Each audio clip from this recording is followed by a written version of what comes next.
Good afternoon and welcome to the Reloved Guitars workshop. I'm Sam, and Reloved Guitars, in case you're a newcomer, Reloved Guitars is a small business that I started a little while back now, and the aim of Reloved Guitars is to take budget electric guitars and to set them up to play as good, if not better, than guitars costing quite a bit more.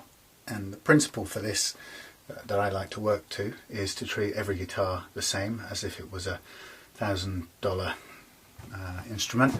And my experience has been that if you do that, you can do a certain number of things, including at the core of it all, leveling the frets so that you can give it a really good setup after that. And the level frets gives you a really good basis to do that, and you can get the low action you want, and then if you do a couple of other things, particularly taking care of the height of the action over the first fret, you can get a really light, easy playing guitar, and can feel better than guitars costing quite a lot more. So that's what Reloved Guitars is all about, and this is a typical example. Just varied the camera angle in here today because it's getting a bit dreary with the same old thing. This one is a guitar I picked up locally to me down in Tavistock, and it's a Washburn WR150 Q in Cherry Sunburst, and this is quite a nice guitar from somewhere in the 80s or 90s. I can't quite place the timing, but it's nice. It's got everything you need. It's got a nice flamed maple top here. You can see that it is a top. I think it's a top anyway. It's been bent over this part, so it's been kind of laid on it and glued and then shaped and sprayed. But it's I've got a load of specs inside, but I think it's an Alder body, maple neck, rosewood fingerboard, and we've got Grover tuners on the back here, and we've got, in this one, probably didn't come standard, but we've got DiMarzio pickup in the bridge, which is great, and we've got the 5-position switch and the single volume, single tone control. It has a tremolo bridge with springs, but it's been set to play as a hardtail, and I might just do the same thing. But it's a nice looking thing. It has an air of what would we call it? I suppose it's got an air of Ibanez about it, really. I'm just noticing down here as well, it's quite interesting that it's been made from glued sections, this headstock. I'm not sure if it's a deliberate thing. So it's kind of one piece up to here. I don't know if you can see. Let's have a look. Yeah, it's sort of one piece all the way up to here, and then it's another piece inset from here. But this seems to be part of the same original piece, so it's kind of weird, really. I don't know why. Anyway, it's a nice cherry sunburst with a flame maple top. It's got 24 frets, HSS configuration. I haven't really heard it yet, I don't think. So it's got because of the way these sit on the body, it's got the 2 control cavities at the back. It's got a curved neck plate for easy access to the frets, which is a nice Ibanez type of thing. And on this thing, the frets aren't in bad condition at all. They're good. They're good for there's enough life in them for a gentle level and clean up. So I'm looking forward to this. I'm going to start this one today because it should be a straightforward beastie to set up. But I guess the first thing to do really is to have a listen to it. So if you're new to the... Ooh, that caught me in the pocket. If you're new to the channel and you're wondering maybe why it's not called Reloved Guitars, it's because I didn't really plan it. I just started out doing it a while back, and so I seem to have ended up with the original name I had on the channel, and it seems to be a major kerfuffle to try and change it. I probably will at some point, but anyway, it doesn't seem to be the most important priority at the moment.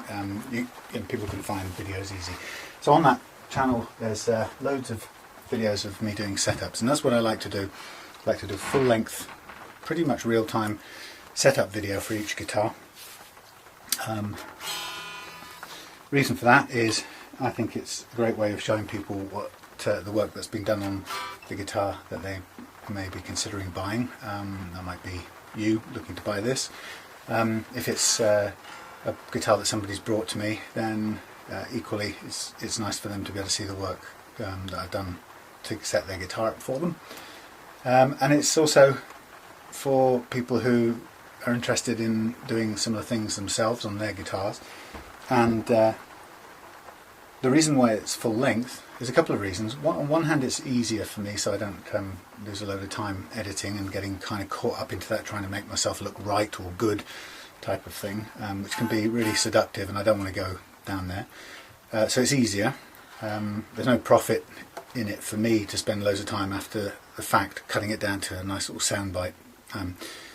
But actually on the other side, even probably more positively, is that a lot of people like to see something taking place in real time, so that it's much more like their experience will be when they come to try it, and they also get to see sort of me forgetting things or doing things wrong or whatever. So it's kind of for some people it's a much more credible way of having somebody sort of show them through something. But it's not for everybody, so that's why on the videos I put near the beginning, you know, if long unedited videos are not your thing, you know, please you know, hit the back button and head out of here quick, because you just get bored. Anyway, that said, ooh, this is all grim. Let's see if I can get a sound out of it. Well, I can, but to be honest, not a hell of a lot.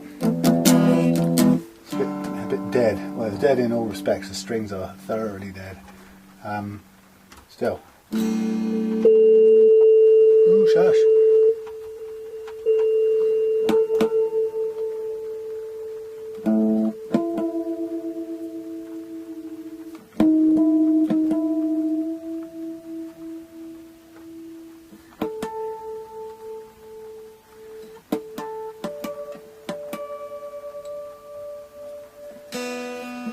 You can hear how dead those strings are.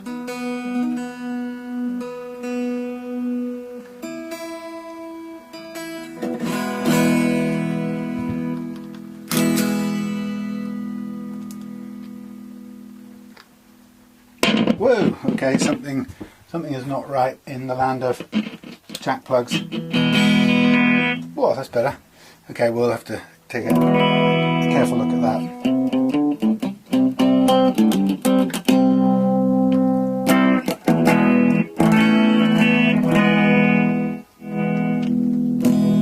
Okay, everything needs a bit of a clean and a bit of a check for knackered cables, of course. But what we have is single coil neck.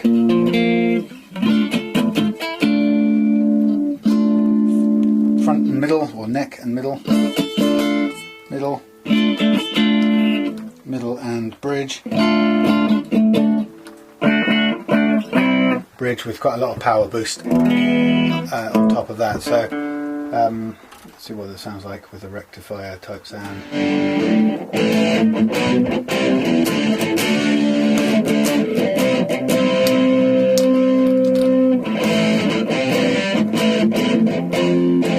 Well, these are the deadest strings I've ever heard. You can tell that thud, thud, thud, thud. So that's what a really dead set of strings sound like. Anyway, the point is, it works, but it's not very good, and it's got the sort of typical wiring fault around the jack plug. But it actually reminds me of something that I came across last time on the last guitar I was doing, which was worth making a separate mention of, I think. And that is, if you have, well, even if you don't have any problems, but particularly if you have some problems, you can hear some electrical problems on your guitar. My recommendation would be suspect everything that moves to begin with. So what moves on in the electrics of a guitar?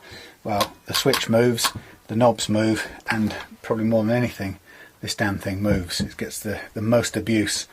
You know, if you imagine, not only are things pushed in and out of it all the time, but also the thing that's hanging out of it, it's got a great big leverage, it's got a lot of force on it, and it will continually sort of, it's most likely to break and pull some wires out. So suspect anything that moves is my advice, and that's exactly what we're going to do here. Just a quick look. Hello there, thanks very much for coming around. Appreciate it. This is not fair. Thanks a lot. Mate. That's great.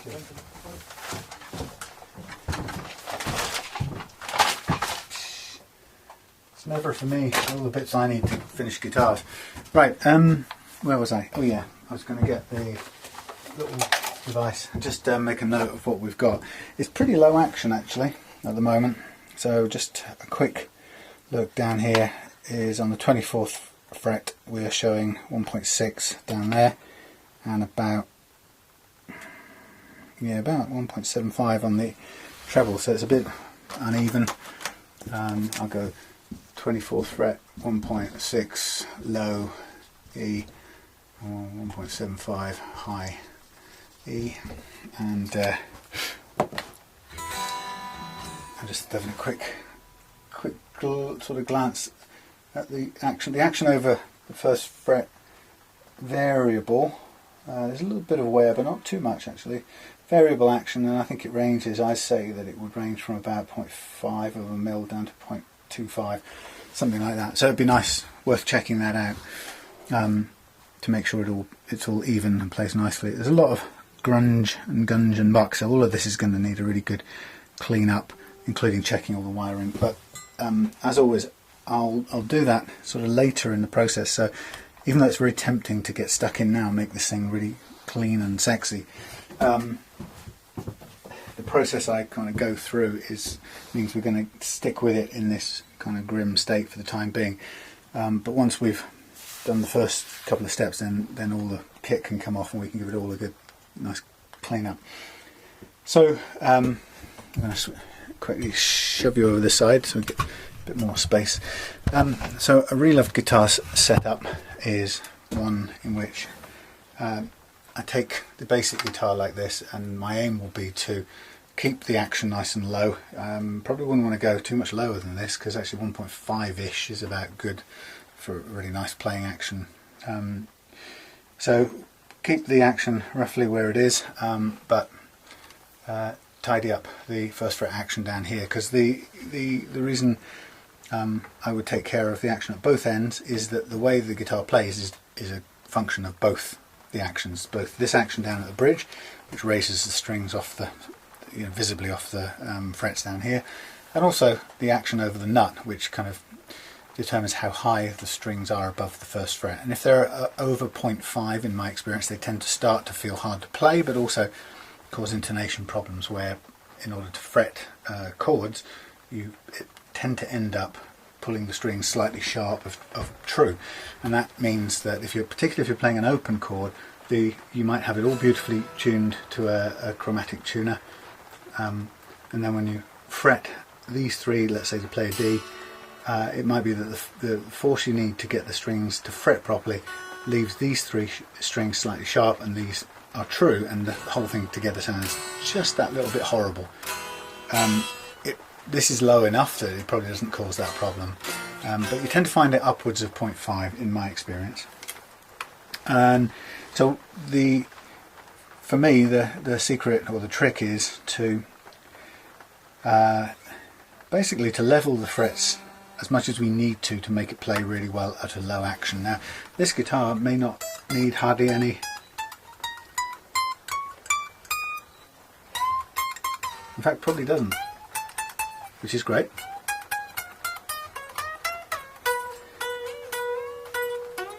So it's a matter of going through each note, listening to see if anything's choking, and I've been through it already, and I won't bore you by going through every note, but I've been through it and there are no choked notes, which is great.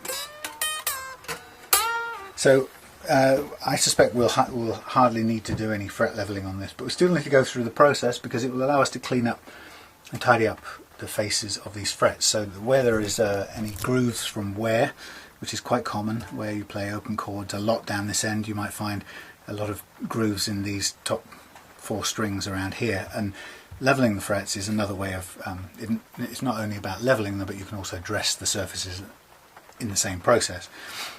So the first thing for me to do will be to set the action on this guitar exactly how I'd like it when I want it to play, and then I will level the frets with that action selected, and that means I need to do it with a slight curve because I'm going to set this guitar action up with a little bit of relief in the neck, the way the neck is supposed to have. And so I'm going to set the bridge action down here, the first fret action here, and give it a little bit of relief so that the strings have some room to spin in the middle, a bit like a skipping rope. It has to describe that circle in the middle. Once I've done that, then I will get my tunable fret leveling tool, because the neck will be slightly curved, and of course if I'm going to level frets I have to make a tool that matches that curve perfectly. So it'll effectively be like leveling a flat neck with a flat tool. We'll level a curved neck with a curved tool, which is exactly the same tool, and you'll see how that happens. You could watch any other video I've done to see how it happens, or certainly every other one I've done in the last 6 months. So that will be the kind of first focus, is to set the playing action the way I'd like it, make sure that's right, then do the fret leveling. Now all of that's quite time consuming, and once all of that's done, then we can chuck away these planks of strings, clean all this gunge off the fingerboard, probably with a toothbrush, get all these components out, clean them, get all the tuners off, clean everything, give it a polish, and see what we've got at the end of that. Check the wiring, and all that kind of wonderful stuff will happen after we've just started with the fret leveling, and that means we just kick off with everything dirty as it is. I've got no real reason to clean it at this point. Okay, so I'm going to take a break for a minute while I drink the rest of my coffee, and then we'll be straight back on to get on with this.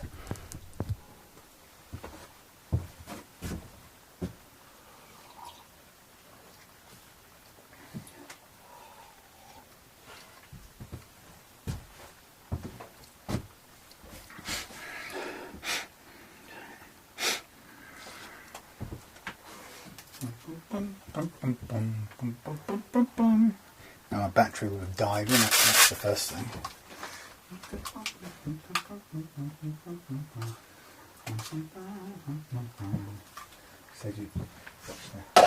What's the one? I refer my honourable friend to the answer I gave some moments ago. Oh, wrong button, you twink.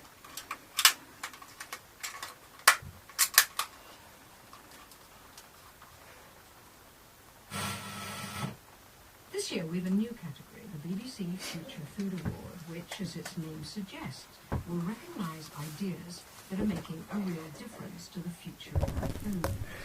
Julia Glotz, who you heard... Just for a bit of interest here, I'd like to introduce you to the best radio I've ever had. And things get very high-tech, and I've had loads of high-tech radios, but this is a Sony something or other from about 1995 or some such. Anyway, it's an analog radio, and it has a tuning dial on this side and a thing that goes backwards and forwards. It has a volume on this side, it has an on and an off, on the front. It has a sort of band AM FM and then a mono stereo thing, and best of all, it runs forever and a day on a rechargeable AA battery. And this plus a bit of Velcro with the food supply chain gets stuck to the side of my there's so much going on kit box up the top there, and we really and then I just turn it on and off when I want it. So that is old tech, and I can't find a better piece of kit than that to provide something to listen to. Anyway, so I'm suddenly back. I'm just checking the relief on this neck. So I'm putting a capo across the first fret, and then I'm going to hold down the last fret, and I'm just going to have a look visually and see what the gap is on the neck. And it's quite tight. It's not an awful lot. I'm looking midpoint, and actually it happens to be about the 8th fret, midpoint between this fret here and the end fret I'm holding down here. So that is probably about 0.22 or about 0.2 of a mil, and that's okay. It might be 0.3, you could go to 0.3, something like that. It doesn't need to be an awful lot more than that. But I'm not somebody who follows the numbers too closely. I would much prefer to go on feel. If I set this guitar up and it doesn't feel right, or there's a kind of slight bit of hitting the frets, you know, it might need a little bit more relief, or alternatively it might be you need a little bit less, and you can always do that, and that's adjusted by the truss rod down here. Now, what I don't know at this stage in the game is whether the truss rod even works. On the guitar acoustic I set up the other day, the vintage VE900 I think it was, the truss rod didn't want to do anything, and I didn't want to start hitting it too hard. And the reason I didn't want to hit it too hard is the guitar actually played quite nicely just the way it was. So it really was one of those moments of, look, if it isn't broke for a, you know, reasonably low cost setup, don't go fixing it if it really isn't broke, or don't go trying to. Now this one is quite cool. I'm surprised the string hasn't yet broken. It should do any minute now. Just trying to get these out. Put them off to one side. I'm just basically going to take the cover off the truss rod and then maybe make a small adjustment just to see if it's working. That's kind of what I want to know more than anything right now.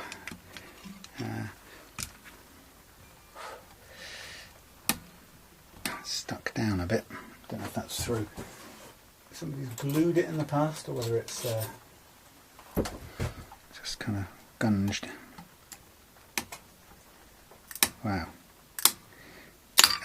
That's what's happened is it's the super glue from somebody putting the nut on has just formed a bit of a skin there and held it down, but that's okay. We can just clean that off. Easy enough. Sand it down. Okay. So fetch myself an Allen key, and I'm going to just get it in there properly. Once it's in, I just want to slack off. My God, that is stiff. Let's take that off a second. Getting a good bite on this thing can be the hardest bit sometimes, especially if you've got the strings on. You don't have an awful lot of rotation to get the right kind of bite. Okay, wow, that is very stiff.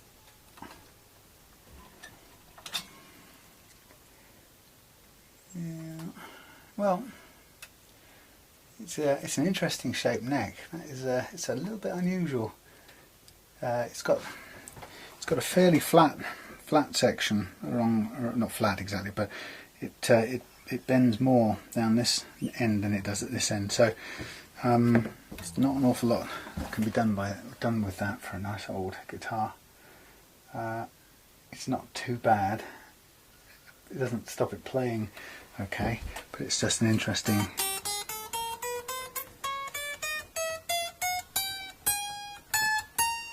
Yeah, it plays, so I'm not going to fret about it too much. Again, it's one of those things on a budget guitar.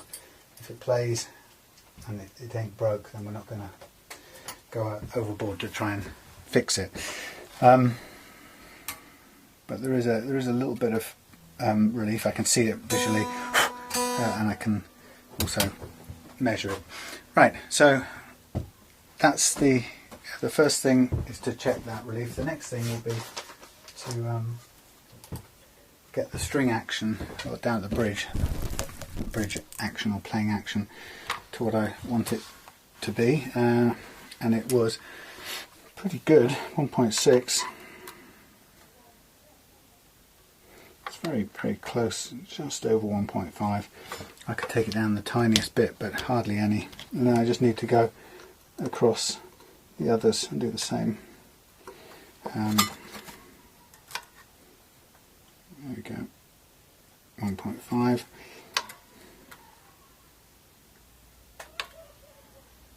A little bit higher on this next one, take that down a tiny fraction, and likewise. So it's just getting this to the 1.5 mark all the way across. Some people prefer to have more on the bass string. I find it seems to work. I quite like it the same all the way across. Just a personal thing. You can crank it back up if you want higher on the bass.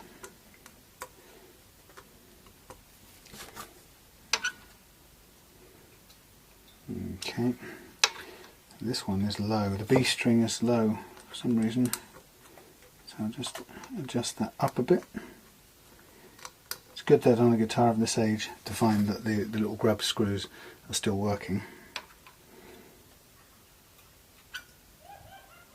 God, levers. Tiny bit more.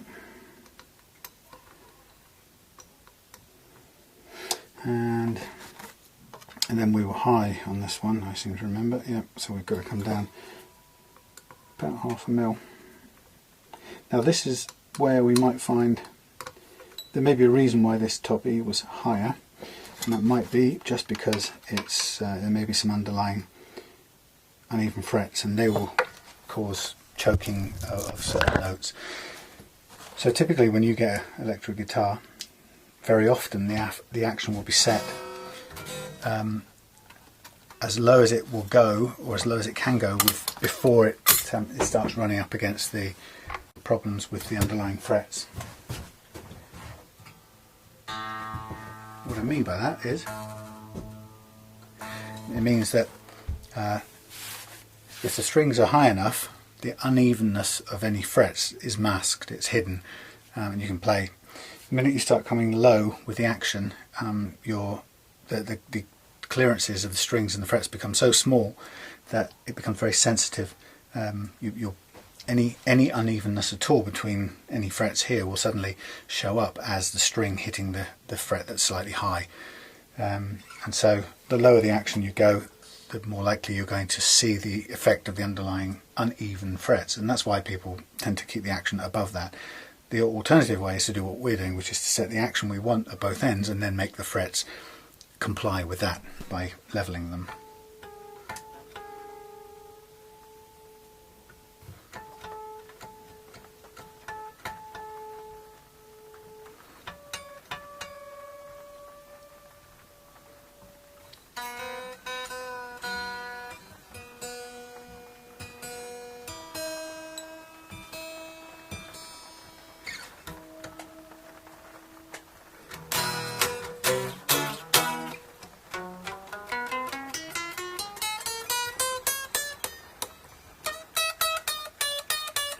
So at that action there, we're starting to hear a little bit.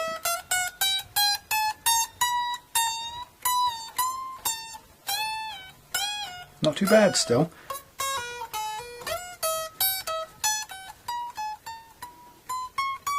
So we should be able to get a good result out of this. Okay, so let's say that's the relief set and the bridge action. Then the next bit is to measure and alter the nut action, and rather than try and take the strings down to some point on the nut marked by some measure, the way I do it is I aim to create a certain height over the first fret, and I will lower the nut slot, reduce the nut slot until I get the first fret action that I want. So it's an easier way of doing it. So what I'll do is I'll use a set of nut files here, and I'll measure what we've got. I can see that the E is fairly high, the A is very low, the D is higher, the G is higher again, the B is a bit lower, and the E is the same as the B. So there's a range of different things going on here. I'm gonna look at see what the high E is first of all, and using metric. I'm going to start with a 0.3, and I think I'd guess that that's about 0.3 or 0.25.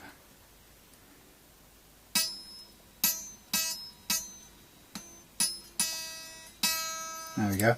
Just about plays with the 0.3 under it, and then the next one is a tiny bit lower. So that tells me that the A, if I take the E off here out of the way, it tells me that the A is probably, well, it's certainly not going to be 0.3. Chokes it off straight away. I reckon the A is currently about 0.1,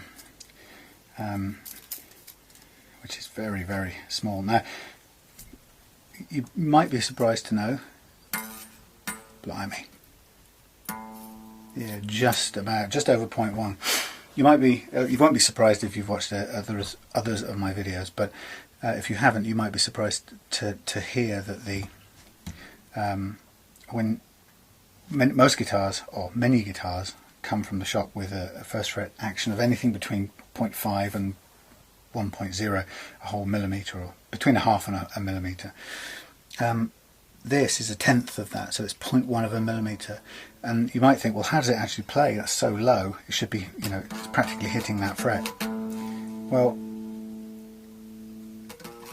if you want to see how low you can go, get a capo and put it on any fret you like, and then check. Listen to it. This isn't a very good capo actually, but let's say we've got the capo working, which it isn't. Right, there we go. Look. So you capoed it, and it's playing nice. Get yourself a feeler gauge and measure the gap on your new first fret wherever you put the capo. And I can tell you, just looking at it now, it's even less than a tenth of a millimetre. So your guitar can play with the tiniest action down here. So they may sound like small measures, but if I'm telling you that above 0.5 you'll get intonation problems, and you can go as low as 0.1 or below, then 0.5 is a huge amount difference, and 0.1 is just an unacceptable difference. It doesn't look like much, but it's enough to make it all skew whiff.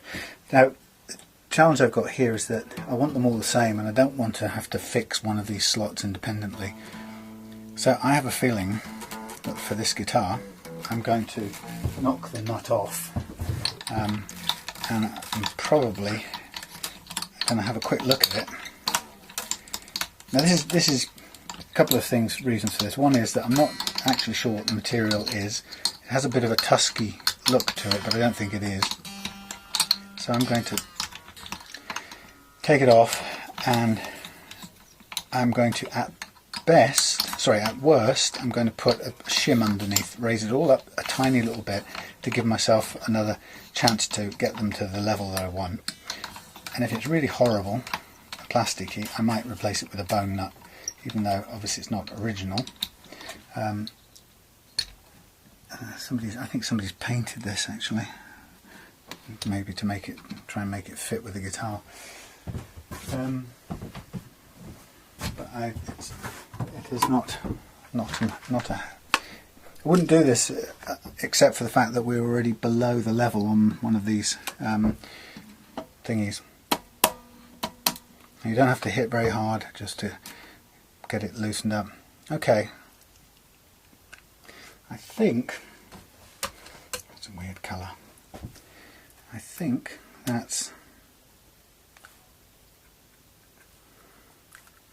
it's bone, which is pleasing. Which I'm happy about that, because I like to cut bone. But it's been cut down below its optimum thing, so I'm going to need to shim that slightly, so that shouldn't be a difficult thing. It's also, I don't have to really worry, I can still use it with the same colour, which is kind of in keeping with the rest of it, but it will sit up just a little bit higher. You can probably see on there that there's the edge of the colour. I don't know what they've done, they've maybe sprayed it with something. I can't believe it's actually done that with old age. Maybe it has. Who knows? Anyway, I'm going to need to cut a little shim, and I'm going to need to also just make sure that the well, I was going to say I need to make sure that the edges are all clean, but actually it will sit pretty neatly back where it was, so I don't need to do too much. I could clean it all out, but then all that happens is I just make the whole thing sit lower, which just then gives me the problem of making it kind of sit snug again. So for this shim, it doesn't need to be, it needs to be the tiniest really. I'm going to use a little piece of tin, and I'm going to just cut it to the width, just by guesswork to begin with, and my nice tin clippers. And I'm just going to compare it here to the nut. Look, I've cut it to the exact length. What a piece of miraculous luck. Okay, so I might just want to take it a fraction shorter, because I don't want it sticking out and having to file it off or anything like that. Okay, and I will give it a squeeze with my pliers to make it flat. So if we wanted to, I could just get my vernier caliper things out and tell you what thickness this is. I think it's about 0.3 of a millimetre. It's not much at all. I'll get the vernier calipers out. These aren't the most scientific, but yeah, 0.3, about 0.3. Which, again, doesn't sound like much, but you know, coming back to what we've been talking about how minuscule or minute those clearances are, 0.3 is a lot in terms of first fret action. So I'm just going to wipe some of this goo off while I glue it back in. So we've got a sort of little bed of super glue there already, which has been kind of flattened to a nice glassy finish by previous installation of the nut, and the bottom of the nut's pretty clean. So what I'm going to do is, when this is quite viscous super glue, I'm just going to tack a little bit on either side here, and I'm going to first of all place the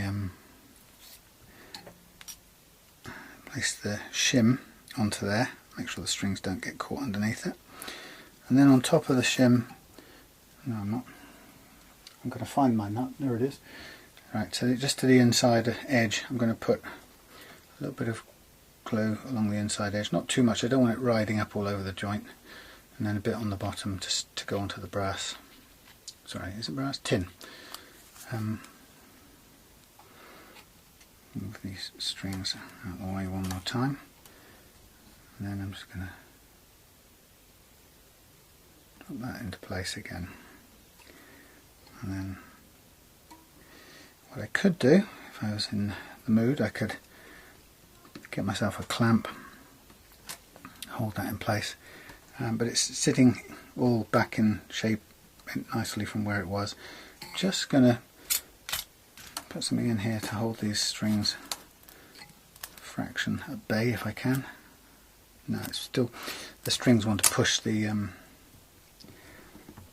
nut across, which I don't want them to do just yet. I would ideally like these crappy old strings just to hold together long enough to do this fret leveling part of the game. Now these are moving. I'm going to get myself a little bit of wire and pull the strings out of the way using some wire, if I can find the end of it. Come on. No, I can't. Typical. I could reel a wire. Hello, wire end. Any chance of showing me where you are? No. Brilliant. There it is. Finally. Okay, so before the darn nut sticks into place, which I don't want it to do, just going to give myself a chance to get these strings held off.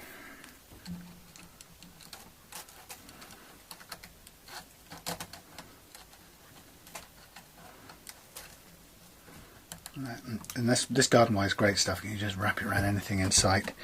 Okay, so that's cleared them out of the way. I've still got the glue there. I'm going to get one of those little hand clamps for a moment. They're not the best things in the world, but if I'm lucky, it'll just be enough to hold this in place. I just want to make sure before I do that it's positioned where I want it. There we go. That's cool. That'll just hold it in place. Just a quick look.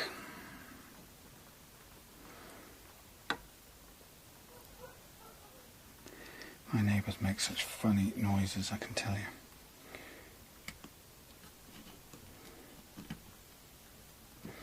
Okay.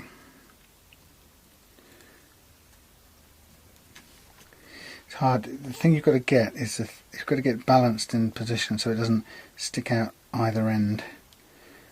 Okay. Stop there. Right.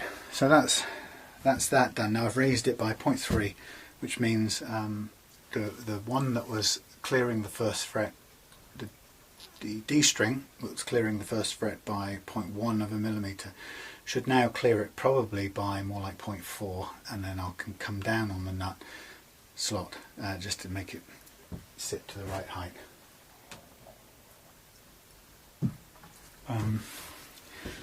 Once it's gone down quite low, I could reshape and take off the excess height on the top of the nut, but the problem is there is we'd end up taking that butterscotch colour off, which would be a bit of a kind of waste of time.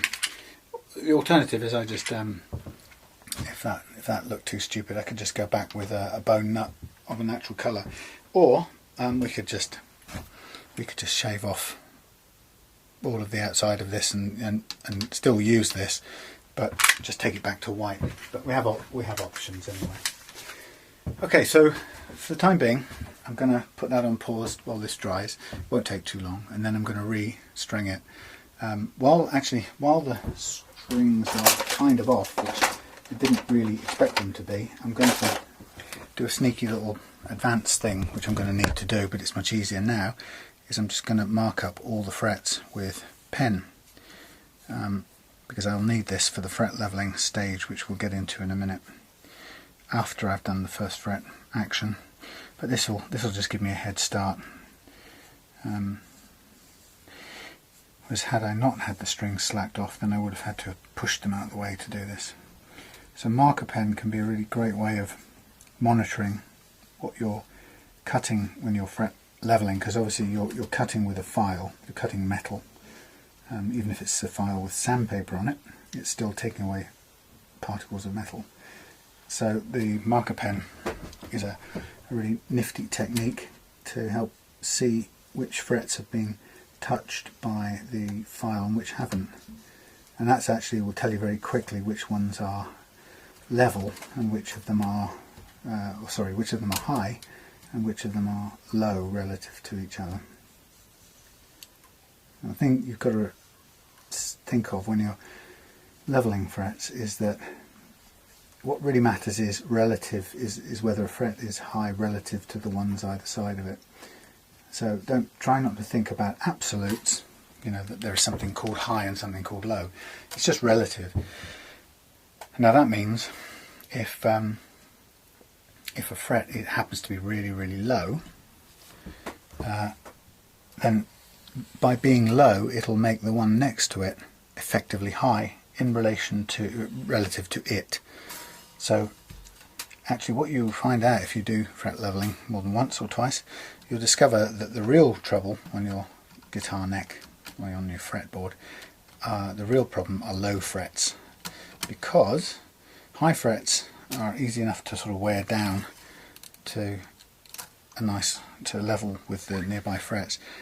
The low frets are the ones you have to work your way all the way down, and they force you to take away lots of metal, which is you can reach a point where you just can't go any further with them. Now I'm going to try and tighten up. I have to slack these off a lot, so I'm going to try and tighten up first the D and the G to hold this. I'd like to try and hold this nut in place. What's good about this now is that it will hold the nut down, but I just need to make sure it's kind of an equal pressure on these two strings. I don't want it slipping one way or the other, but because they're in the middle it will hold the nut, and that will help it in its gluing. Okay, that's pretty good. Like I said before, I fully expect strings to start breaking at this point, and if they do, I'll just have to use some spares, because we need strings for this part of the job. And ideally, if you're doing fret leveling, you can get away with the original strings for this part of the job, use them up and then chuck them away when you're done. But if we had to do this bit of extra work, resetting the nut, then the chances are we might have weakened them so much that they're going to break on us. So I need an A for tuning.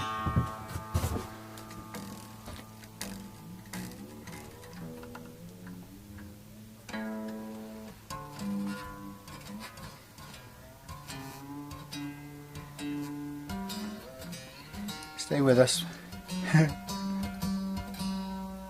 Still detuning because there's so much slack on these, or so much wind, so many winds on these here posts. This won't keep tuned very well.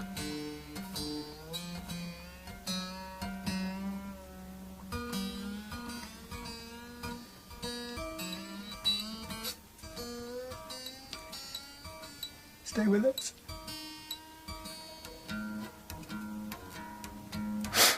No, it's really crudely in tune. So you can see that if since I've added 0.3 of a millimetre, everything else has gone a little bit higher, but it's raised the really low one up to probably a decent height.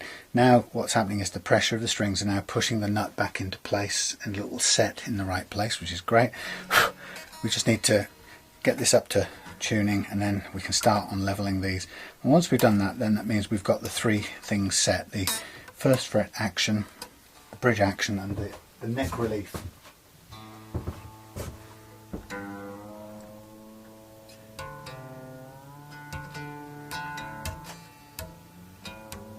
Hardly even resonates enough or rings enough to hear it, so it's so dead.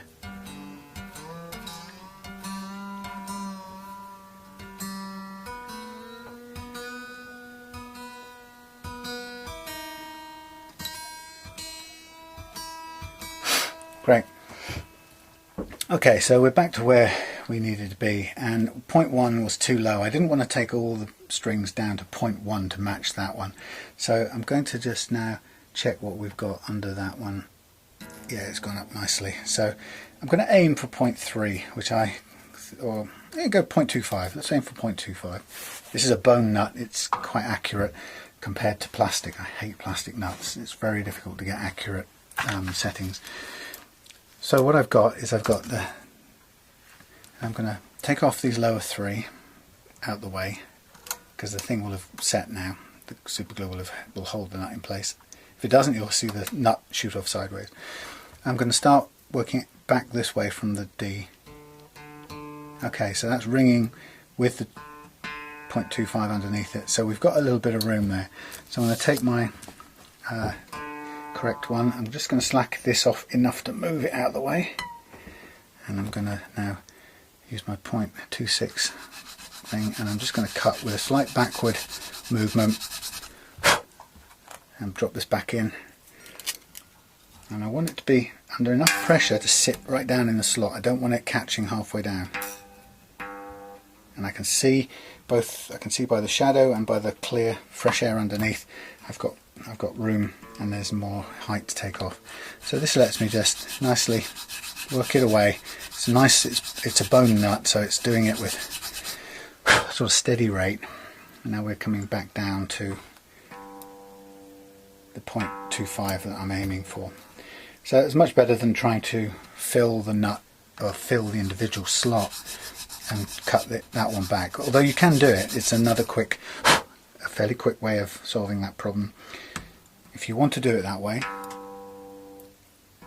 i.e. if that nut, one of the 6 slots has been cut too shallow, or sorry, too deep, what you can do is you can get some bone powder or dust, or if you haven't got that, you can use bicarbonate of soda, and you can put that, fill the slot with that, and then drip in some very, very runny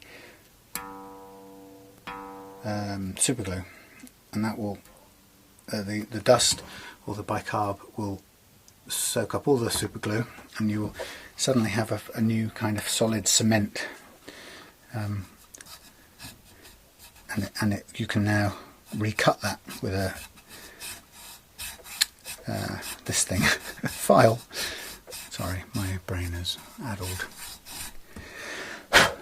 Now this is a 10 gauge set of strings I'm using here, but in fact what I'm finding is that this original slot is wider than the 10 gauge I'm using. But now just looking at that, I would say that is pretty close to the 0.25.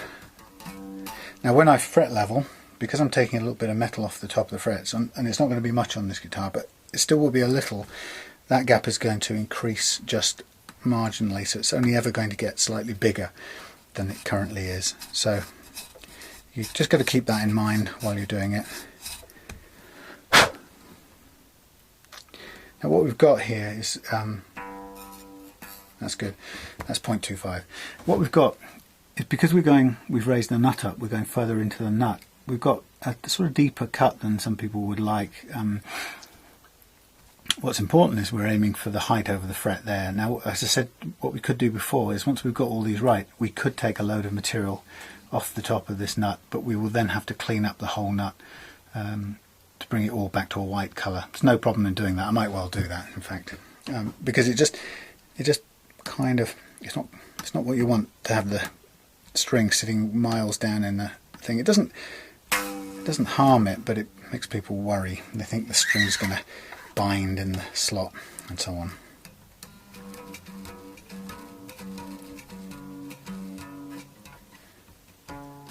Oh, right, let's get this back in tune.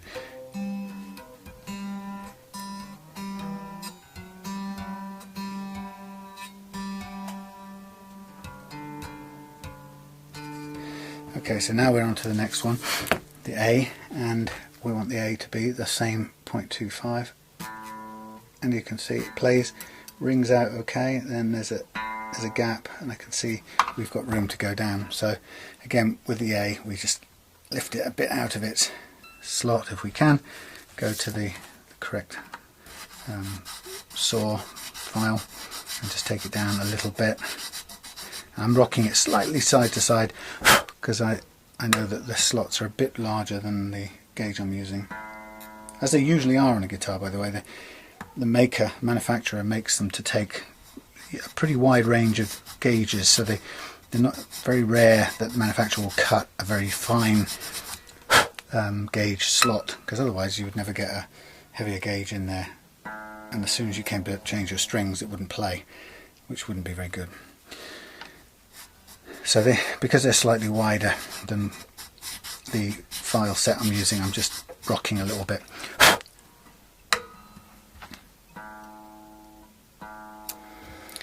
So this is a fun little procedure. It's really important.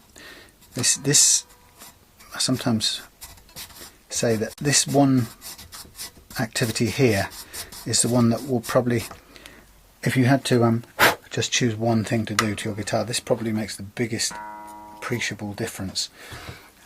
Setting the first fret action to a nice low action, appropriate for the way you've got your guitar set. And that you'll feel it straight away. And this is the one that I often warn people, you know, if they say, look, give me a full setup and do your thing. That's good, by the way, that one. I often will say, if I do this, you are aware that this guitar will probably feel different. And you know, I have to get very, very clear with people that that's what they're comfortable with, because it is a big difference. Just the work I'm doing here will make even this guitar feel different. Now, because I haven't owned it, I don't have a relationship with it, and it won't seem strange to me. But if this was your guitar, you would notice these fractional differences, and they would be quite profound, to the point where if you weren't expecting it, I mean, my experience is most people will say, wow, it's fantastic, it plays brilliantly, but I don't ever want to get somebody shocked. I don't ever want to find that somebody's horrified because it no longer feels like their guitar.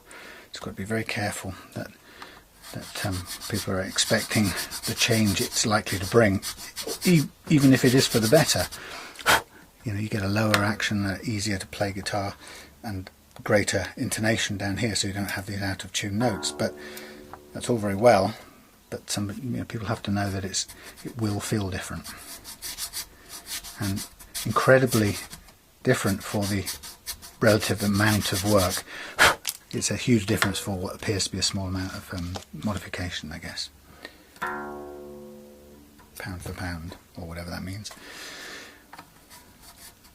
So Christmas is come and gone. We're kind of back to normality now, I think. And we were had my my eldest son down after Christmas, sort of last week, and he's going off to live and work in Australia with his girlfriend in a couple of weeks' time, so he wanted to come with us, or it was his idea, good grandson, to come up to the Midlands to see his granddad and say goodbye. And my dad is wheelchair bound after a stroke over 10 years ago now, I think, somewhere around that. And but it was lovely to see the way my grown-up son was with his granddad. You know, it's a real sense of pride, you know, when you see your kid being considerate and thinking about somebody else and making the trouble to drive 4 hours to drop in and see them. So I was really, really proud of him. And a couple of weeks' time I should be going to see him off at Heathrow. So excited for them. It's absolutely brilliant. An adventure of a lifetime, or the start of a lifetime's adventure, I guess. And of course these days, even though it's the other side of the world, it kind of feels a smaller world, because you've got Skype and they can, you know, be in touch. Right, we're getting closer to it on this one. It's a little bit difficult on the low E sometimes, because it rolls, because the fret roll can tend to roll off. This one doesn't. It's quite a defined edge, so we still need to trust the feeler gauge. But it can start to feel like it can be hard to judge this low E because of the way the fret slopes away. So yeah, a couple of weeks' time I'll be trawling up to Heathrow with him and his girlfriend and waving them off on their fantastic adventure. And I'm sort of, you know, a mixture of thrilled for them, you know, apprehensive and a little bit sad to not see them for a while. But wow, I wish I would have been doing that. Doing similar things, but never went to Australia. Okay, so once I've done these three, I'm now going to take off the top two and work from the G outwards this way. And we're going to use, obviously, the G one, and just, again, we can see the gap. Now, this is always urge caution at this point, because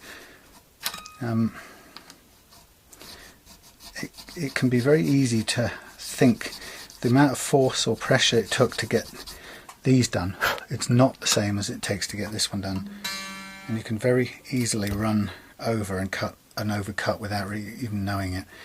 And they also start to feel like they're grabbing, because your files are thinner and it starts to feel much less smooth than the bigger slots.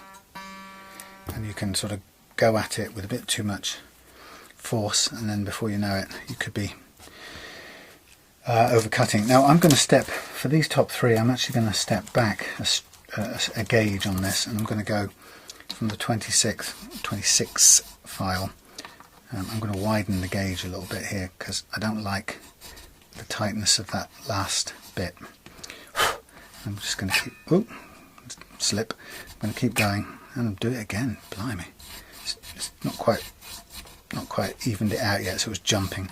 But I'm going to make this a slightly wider cut. I don't want to end up getting caught in a sort of sticky slot, if you excuse my language. Okay, and this is the slight problem in having raised up the nut, because what you're seeing there is a bit of a grabbing action. Now what I can do, given that I'm going to reshape the top of the nut, what I tend to do if I'm making these things, knocking them down this far, I will probably make it a bit easier on myself by taking the triangular jeweler's file and just basically opening up the top of this a little bit. Now we're going to shave this away in a minute, but what I'm just doing is I'm just taking away some of the gripping area so I can get this right. It doesn't look too bad even like that, but it ensures that I'm not going to get my the file, it's not going to get completely bound up in this slot, because that's where mistakes are going to happen, and that's where I'm going to get an overcut, if anywhere.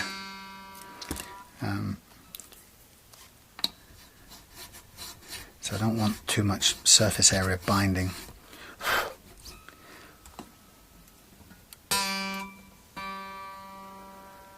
Now, if it's tricky enough on on bone, it's hellish on plastic.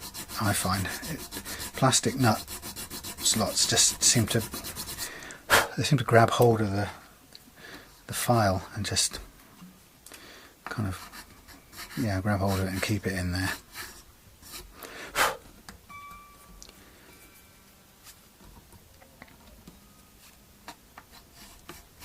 Okay, I'm going to just again step back to the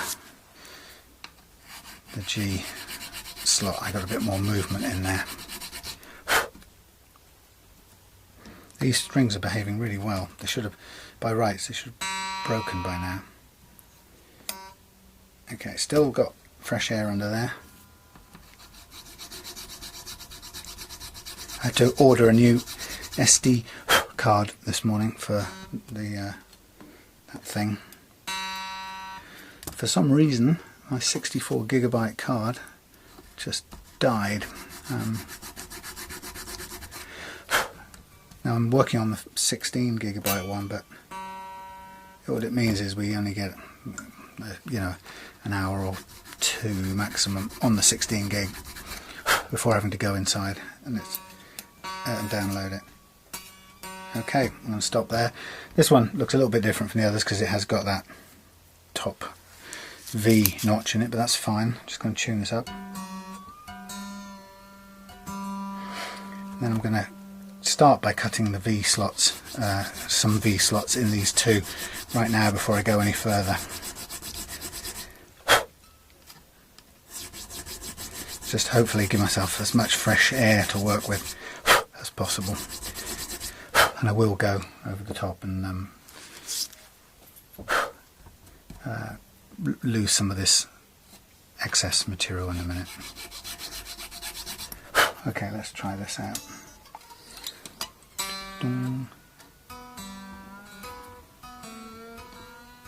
I want these strings to be as tight as I can while still being able to move them, because I want them to sit under their normal tension and ideally sit as far down into the slot as they need to. Okay, I can see the gap, so just working away, slow and sure, nothing extreme. Still see the gap. Yes, it's been an interesting new year. Kind of tied up with, as usual, trying to see all of the family, and then it's a big year for us in many ways. Thomas, my stepson, who's kind of at that age now, he's had a few months of not being in education or training. They call them NEETs in the UK. That's young people who are not in education, employment or training, I think it is. So he's been kind of getting his head around the idea of growing up and becoming independent in many ways. And this month we're going to be getting him kitted out and trained up to be able to get to and fro town on a motorcycle, small motorbike, so that he can start to look for work. It's a big scary thing. I remember how it was when I was his age. The last thing I wanted to do was get a job and be grown up. Okay, we were pretty much on there.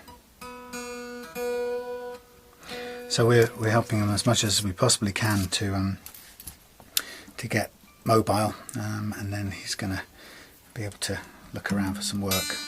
Now, it's very difficult to do that out here where we live in the village. So with a bit of luck, he'll be finding some new experiences and work. And I've got to kind of change what I'm doing a bit and get a bit more business oriented around Re-Love guitars, and also look out for some other consulting opportunities. Basically to kind of continue doing a mix of the things I like best and I think I'm best at. But it's at that sort of point in time where it's serious now and I've got to do it on purpose, in inverted commas. So, and I've got some really interesting, kind of exciting things floating around in my head, what things to do with real life guitars, so that's exciting. You know, it's a mixture of exciting and scary, which is I quite like that as a combination. So you can see how long this takes. It's not a quick process to get this first fret action nicely evened out to where we want it, and in this case it's 0.25 of a millimeter above the first fret, for as close as we can get it to that, very nearly. And then, like I said, once that's done, what I'll do is I will do the fret leveling with these same strings in place, and once we've done that I can lose the strings and then I can take off or reshape the nut a little bit and take off the excess material, which we don't need. It's only, at the moment, it's only sort of running the risk of binding the strings a little bit, so it's not very helpful. So yeah, 2016, it's all kind of nice and exciting. What I like best about it is most of it's focused on being very creative. So Claire and I are going to work on some creative wood making projects together, which I'm excited about. And we've got a huge oak lintel on the floor in the house, in the living room, well, behind the table, drying out, which we're going to use to make all kinds of interesting things. So we don't even know yet, but it's there drying out, reclaimed from somebody's building site. Right, okay, so here we have guitar plays. Not really in tune exactly, but let's get that.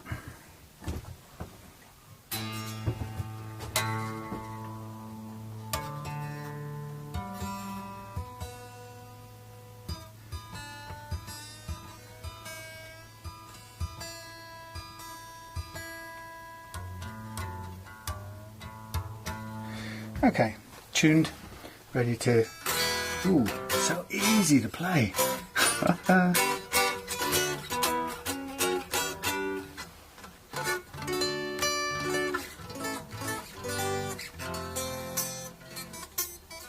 Now that is showing up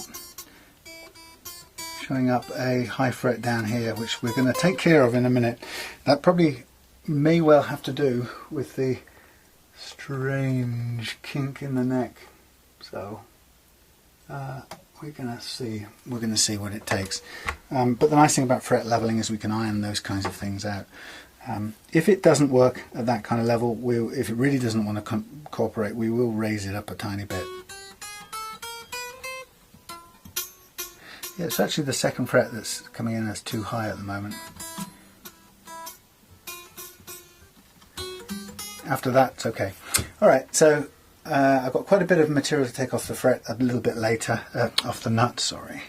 I'm going to leave that for now. We're going to go straight into the fret leveling process, for which we will need our fret leveling tools of the trade, and along with that a couple of three little feet. Okay, so what the heck are we doing? So what are we doing? We've got a guitar set up in the sort of playing position that we like. The neck has some curvature in it. We want to relatively level the fret, so we have to get a tool that's curved to the exact same amount of curvature as the neck.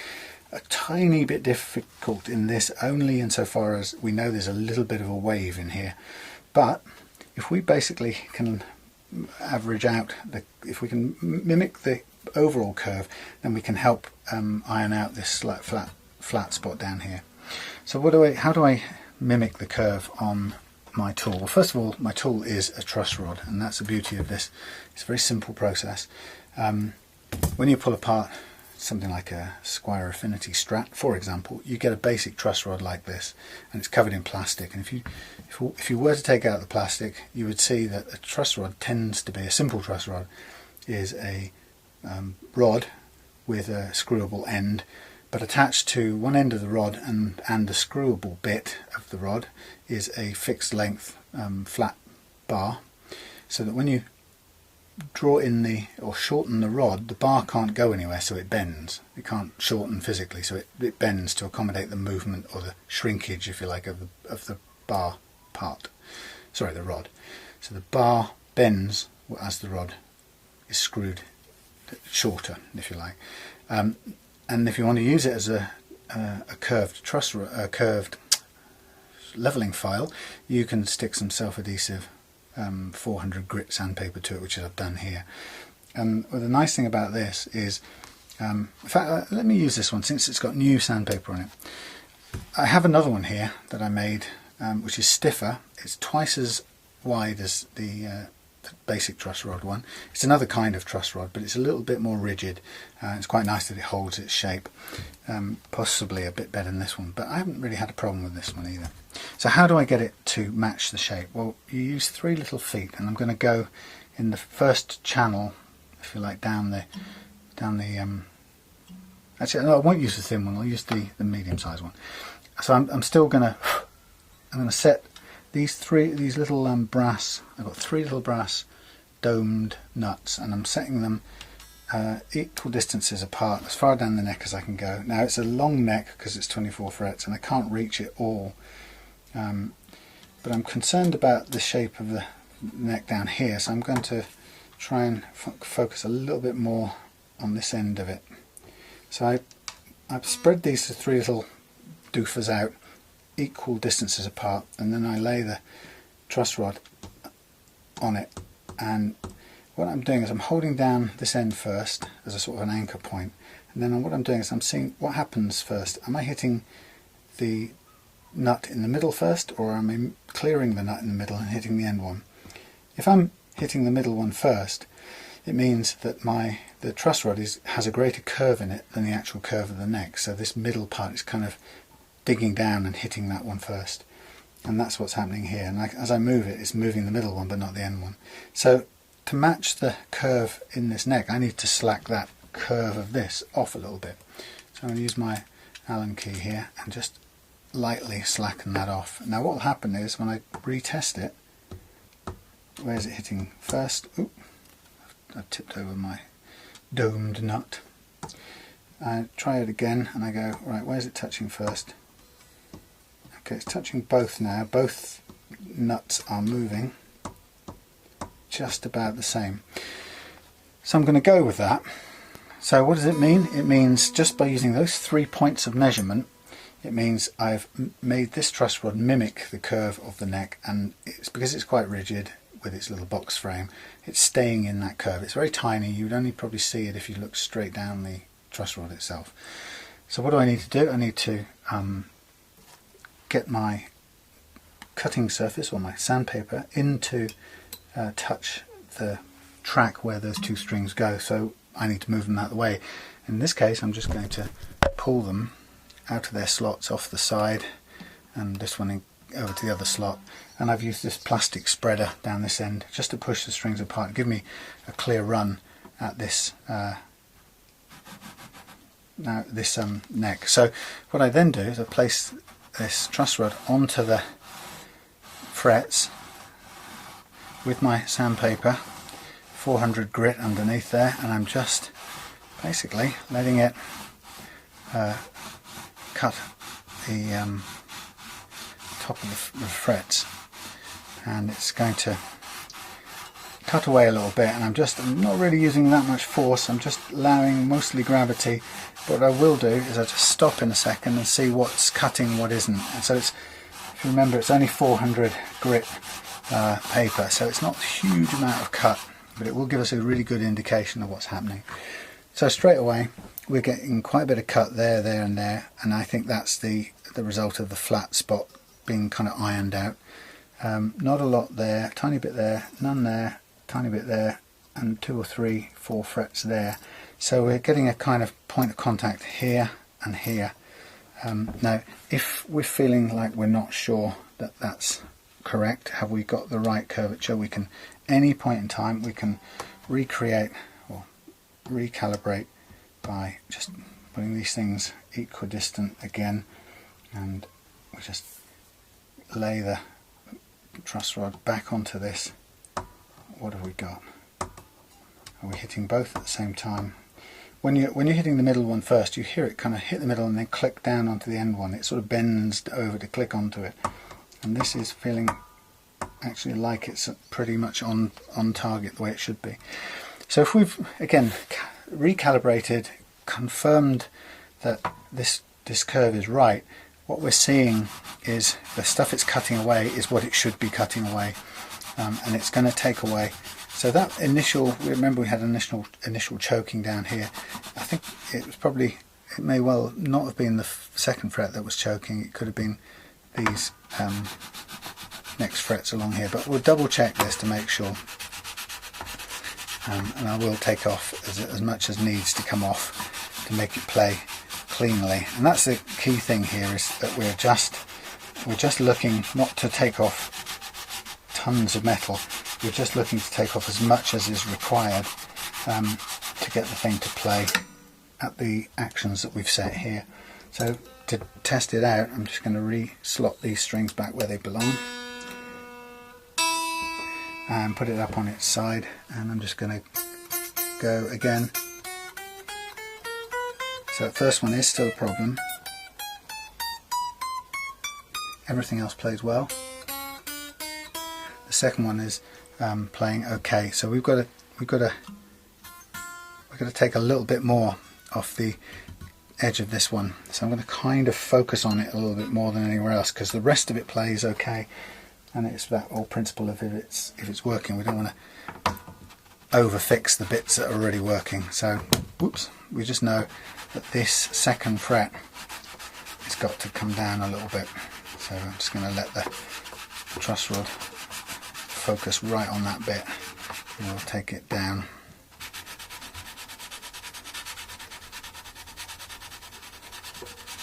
Again, it's working with 400 grit, so it's not hugely vicious, but it's quite effective. It will do the job. So I drop those in again, take off the spreader, just come back to this one. Almost there. Now,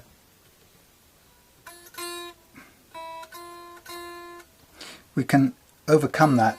If it really isn't looking like we can get to that, we can overcome it really easily by the tiniest of bridge height settings. And in fact, that's probably why that E was set slightly higher, because whoever's had it before has had to do that to take into to accommodate the slight curvature of the neck there. So there's a fractional increase. So it's almost gone just by that tiny increase. And actually, if we were to look at the amount of increase that it means in terms of actual string height on the last fret, it's that little tweak was microscopic. It's sort of 1.5, 1.75, something like that. So it's, yeah, it's kind of heading for where they had it before. But I'm going to just see if we can take off that last little bit of little hump that's causing this problem, or just level out the fretboard to accommodate it, I should say.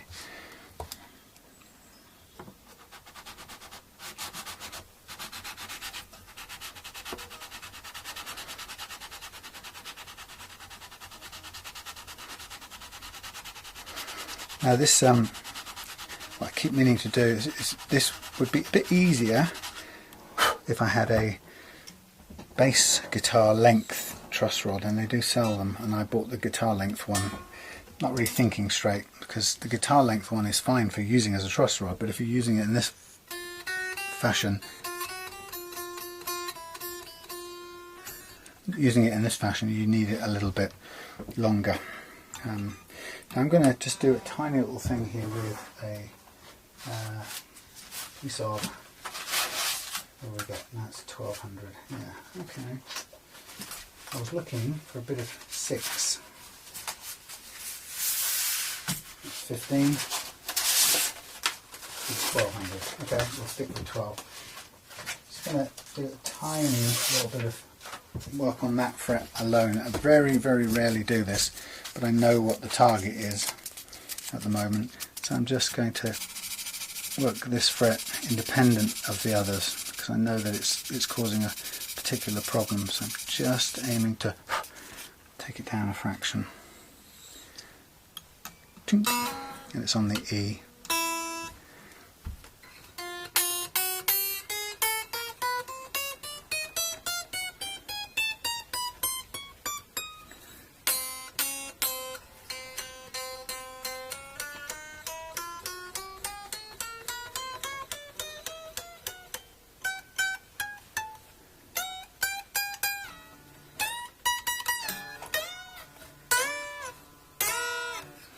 Okay, I'm happy with that. I'm not going to take it any further than that. It's playing and it's a good action, so I don't want to mess up.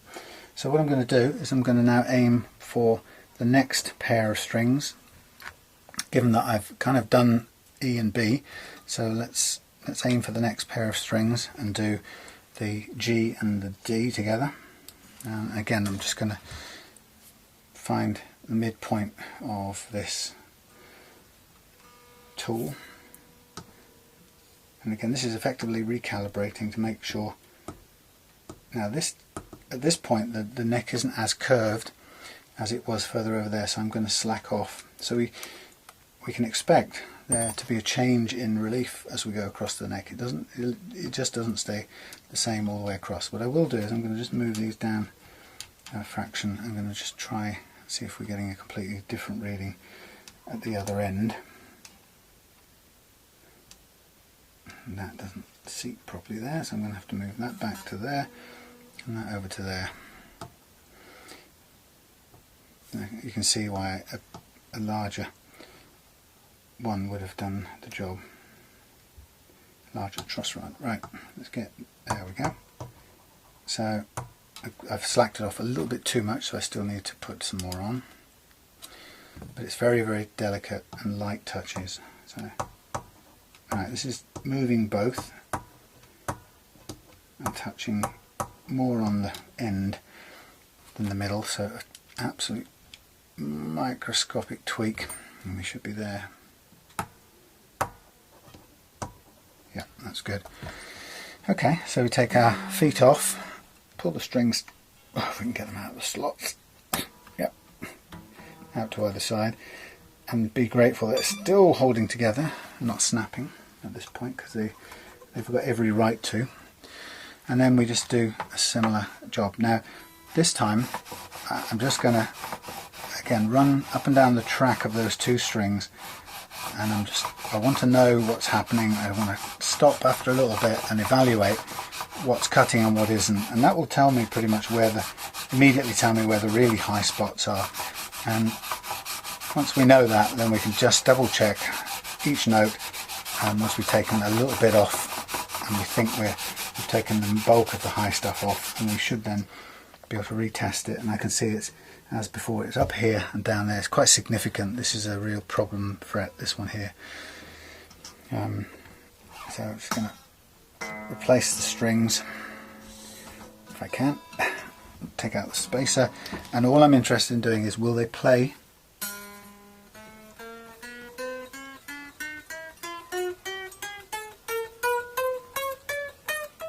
Tiny bit of fizzle.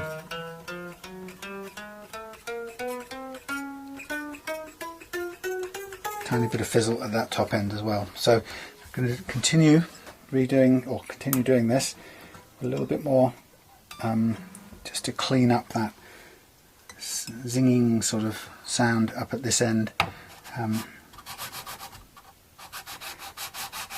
So it's, how long have we been doing this now? A couple of hours nearly? Oh, I can never see. An hour and a half on the clock by the looks of it. So we've not sort of got into cleaning anything up. Even we haven't taken the tuners off. We haven't shaved the bridge down. But this is the bulk of the work. This is the hard work. The rest, in a way, is sort of quite nice and relaxing and kind of brain off. You can go into autopilot a little bit after this. This is the bit you're getting the foundation of the guitar right, so you can play it at this nice low action.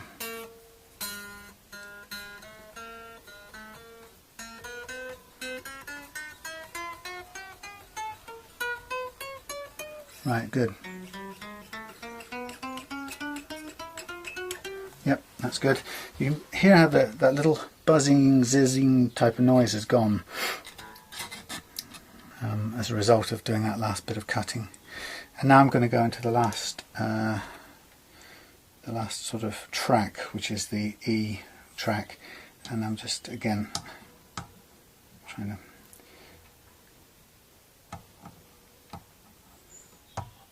now this, according to this, we've got not enough curve on this side now. I'm just going to double check the positioning of these things so that we're okay. We're not quite. I'll just move that one forward. But if this is right, then we need a little bit more curve in for this final track down the edge. So dial it in with the Allen key, and still I'm only hitting the edge. So there's a bit more curve than I'd expect.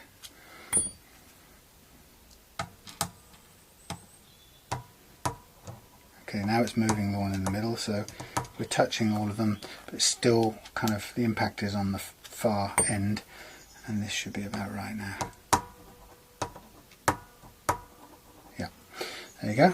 So it's a lot to do with feel, but it's not that hard to know when it's right. You can learn it pretty quickly. So I'm just slacking these off a tiny bit just so that I can even get them out, because otherwise they're going to be very, very difficult. Okay, so I've got them out of the way. I've got the curve cut the way I want it, and now it's a matter of running up and down that A and E channel, just again taking away the high stuff that's really, if there's anything that's really sticking up high, we want to get shot of it. And again, it is showing up as that one fret that's much higher than all the others, but there's a few across the board now coming up. But with a little bit of work, we should just be able to test them out now, and it should be pretty much there. There you go. Yet again, this one is cut all the way across, this one as well. These two have been pretty high. We've got some up here that are a bit high. So, sort of what we'd expected. Get these strings back in, tune them as close as we can get.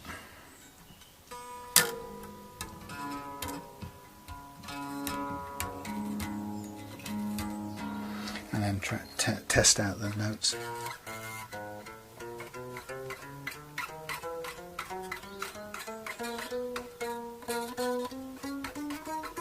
Tiny bit of buzzing there.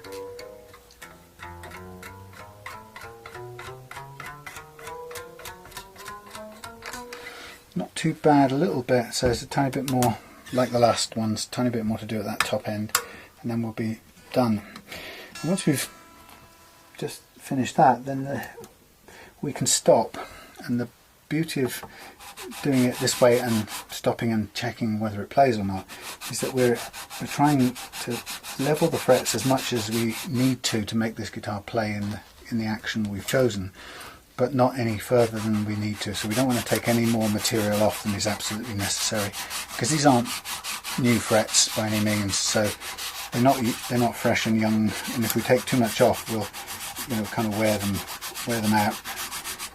So it's just a matter of only taking as much material as is required to make it play for the action that we've set.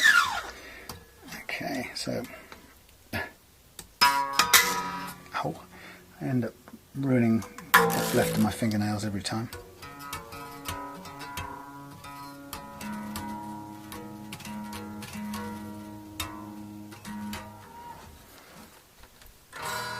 Okay, beautifully out of tune.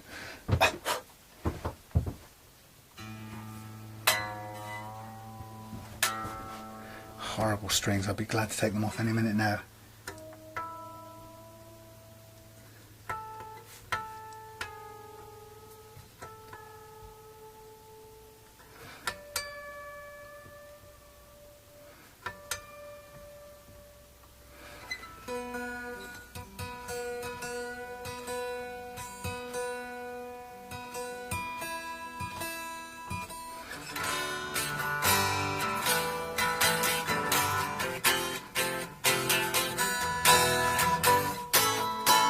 Okay, ready to go. Lots of dust everywhere, a bit filthy. You can see quite a bit of metal taken off there. Going to be some work to reshape those frets that we've flattened a little bit, and some up here which will take some work to do too. Now the next stages, I'm just going to try and round off my knackered fingernail. Next stages of this, now we've levelled the frets with the guitar under tension. And the reason why I do that is because it's slightly more accurate than doing it with the guitar not under tension and with the neck flat, which is entirely possible to do, and you get really good results that way, but they are a little bit better when you do it with the neck under tension. And the only reason for that is that there are some compression effects with the neck under strong tension that you don't get when it's passively flattened by using the truss rod. So doing it with the strings on and therefore the tool slightly curved gives you a tiny bit more accuracy when you come to restring it at the end, because you'll have done it with the compression that will be there when you string it and play it, so it's a little bit more accurate. Okay, so having done that, we've now got the nice relative levelness between all these frets, meaning all the notes we're trying to play ring out nicely. We're going to need to now reshape these frets because some of them are flattened, and we don't want to try and play on top of that. They're also rough because where we've hit them with the sandpaper they're scratchy, so we need to reshape them first of all into nice kind of dome shaped frets the way they used to be, and then once we've done that we need to polish them out so that they are really smooth and mirror like, so that we can bend notes and so on. So that process is going to take a while in itself, but it's the sort of the next hard bit of the process. So right now I can get rid of the strings because they have served their purpose, and we've got a new set kind of waiting lined up. Nice thing about using the old strings, of course, is it saves you money. You don't have to waste strings or stress out new strings. Okay, so I'm going to cut these because I'm done with them. If I can find out where the clippers went, and then we'll feed them back out. So a few things to do, as I say. Finish off the frets. Take all the relevant other bits off the guitar to be able to clean them all, because this is a bit grubby, and while we're at it we're going to make it look a hell of a lot nicer than it currently does. So it's going to require taking all the bridge parts off and so on. Now I've already seen on this bridge that the screws, the tremolo plate screws for holding the bridge in place, have been screwed up, and they may well be next to impossible to get off. So I may have to use a screw remover thing. So I actually have one on order, but it may not be here for a couple of days, so we may end up pausing at that point and just delaying this one until we get that. But they may come out, but even if they come out, I'm really tempted to think about getting 6 more bridge screws, because I don't at all want to put that back together again with knackered screw heads. It just looks horrible. I don't know if you'll be able to see, but they've been kind of gnarled up here. They may come off, but they may not. Right, this is a bolt-on neck.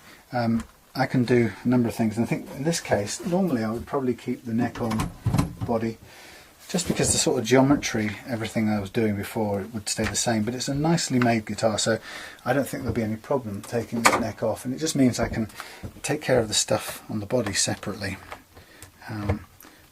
Okay, so I'm just going to get a reasonable torque and go backwards, make sure I'm going backwards. Whenever I'm taking a neck off, I'm on the lookout for shims, so that if there are any, I've got to make sure they go back in the same position afterwards.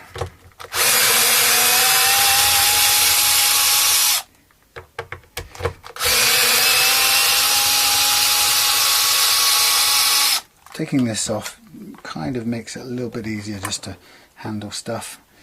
Just a quick look under here, no shims, nothing in the way, so that's great. I'll just take these right off and put them to one side. It's a nicely fitting neck, so there should be no problem putting all these back in at the end. But it gives me the two separate bits, if you like, to work on, and I can sort of switch between one and the other. So yeah, no shims kind of aligning the neck or anything. It should fit nicely back in. I'm going to work on each one independently. So I can get me, basically I will hook me up. Yeah, I'm just going to put the neck out, the body out of the way for a minute and focus on the neck part. So just hang it up, and then we'll just come back and take care of this separately. Just sort of easier to do in stages like that. So this is safely out of the way, hooked up on there, dangle dangle. So we're still in neck mode, and I'm just going to gently scrape off some of the metal filings. Sorry, you can't see that again. Now while I'm at it, I don't want the tuners on here right now, because the reason I don't want the tuners on is because I'm going to also want to clean this headstock. It's very grubby, and cleaning it with the tuners off is much easier. So I'm just going to slack off these nuts on the tuners, and then on the back I'm going to use a screwdriver by hand, a fine one. If I've got one here, let's check.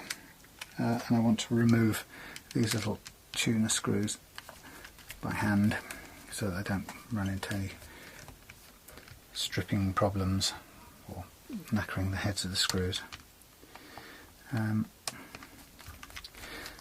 So these are Grovers, quite nice quality tuners. They felt quite positive using them. There's a few stickers on this that I'm probably going to take off because I don't like grubby old stickers. Like so those little made in China things or whatever. They look like what they are, things that have been slapped on at the last minute. It's a nice feeling neck too. It's a sort of definite vintage feel to it.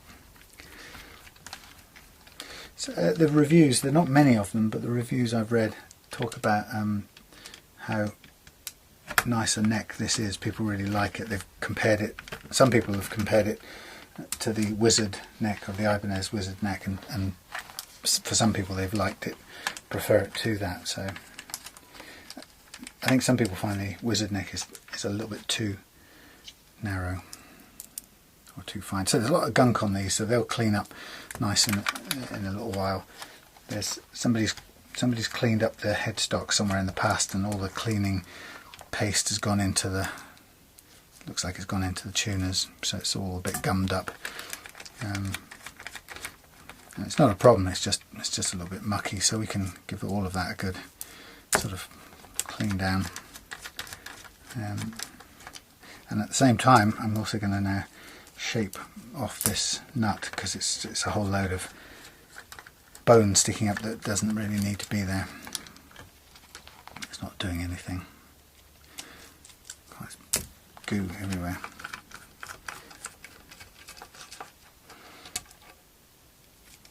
Right, so all these things I'm putting to one side will get a bit of a clean on their own at some point, but now this has got so much built up stuff on it, so what I'm going to do is I'm going to get the naphtha fluid. I'm going to stop after I've done this bit. I'll probably stop and take a break, but just going to get my make with the naphtha. This is a sort of pretty harmless solvent that you can use on poly and cellulose, nitrocellulose, without doing any harm. I'm not saying that it doesn't take off some kinds of paint, which it seems to weaken some types of paint. I've tried it on before, like some vintage knobs have paint on them that don't seem to like this, but it'll take off the grime straight away. What was I going to do next? Oh yeah, this is really grotty, so I was just going to kind of manually go down here and take off some of the... I don't want to press too hard on this neck, so I'm sort of supporting it, or even use something like this just to stop me stressing the joint. Well, or overstressing the bleeding nut. So I'm going to put some more glue on there because that obviously wasn't enough. I'll just hold off for a second. Let's just carry on the job I was doing, which is to clean off some of the grease, and you can see it comes off. There's a lot built up over the years, and this won't get it all off, but it'll start to remove some of the thick layers, and we can replace some of it later on with a bit of lemon oil, but hopefully just trying to get rid of some of those deep troughs of crud that build up, because they're a bit unpleasant, and they do build up like snow drifts of goo drifts. So like I said, a first pass will not clean it completely, but it will start to shift the goo. Now the thing about the nut coming off there is it's not a problem at all. It just has to go back on, and once it's stuck down and under pressure from the strings, it will stay in place. Problem is I just didn't have that much glue on it, and then pushing it sideways by virtue of this caused it to drop off again, but that's not a problem.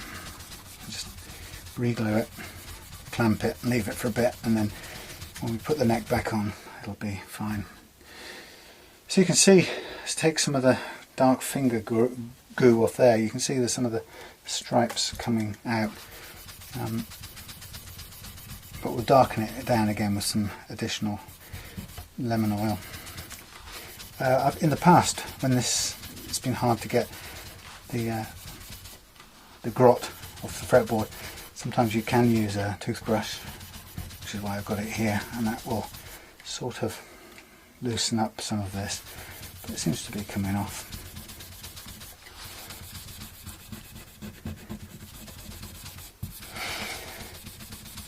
I mean, old guitars, old fingerboards with sort of years of oil on them have a nice darker colour to them, but I still haven't found anyone who really appreciates somebody else's finger goo, to be honest, even if it has got kind of ancient character to it. Most people would prefer it. You couldn't clone somebody from the residue. Right, nearly there. Yeah, so you can see it's not a quick process, any of this, to get this to a nice re-loved condition, as I call it. But having done the frets, first part, we now have to get ready to do the next bit. Now, at the moment, let me think. Yeah, we'll take a little break. So what I'll do is, while I'm taking a break, do I need to? What do I need to do? I think I'm going to reshape this nut by hand rather than file it. I'm going to use a sanding block, and then I'll stick it back on. So I'll spare you that. You can go and get your cup of tea, and I'll go and get mine. So meanwhile, as the thingy over there, what's that thing? The neck is, the nut is setting, and I've got the neck is masked off, ready to go. I've also just been spending a little bit of time taking bits and pieces apart over here and just having a look what we've got in here, and there's nothing particularly surprising. It's I've taken the tremolo out to give it a good clean. The knobs were loose, and there's just a few things. I'm going to clean all this up, but I was taking mainly wanted to have a look at the state of the jack plug socket, and it's a bit bizarre the way it's done. Anyway, it was twisted over on itself. I don't know quite, it had been spun round, and I actually think I know it had got to a place where it had touched against itself, so it was it had a stab basically. It was had a tendency to earth out. So what I'm looking for is this thing. I'm going to just resolder that and tidy it up because it isn't good enough, and I don't want it to be having that problem again. So while I'm here, I can't do it with that. These chargers are beautifully made wider than they should be, so nothing else can sit next to them.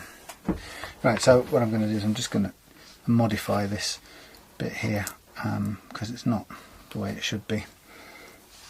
It's too easy for it to spin over and for the what is it? It's touching the, I would say, the earth. It had twisted round when I saw it like this, and the earth was touching the live, which was pretty rubbish. So we're not going to have that happening, which means I've got to take this one out and resolder it, so that basically we don't need a load of spare wire dangling free. We need it to come through the back of there.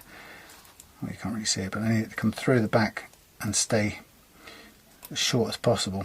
So I'm going to need some solder, some pliers, and my soldering iron, of course, and my close-up spectacles. And once we've got that out of the way, then I can just basically focus on, or concentrate on cleaning the body and stuff. I've just given everything a quick blast of dust remover, and I'm going to do some switch.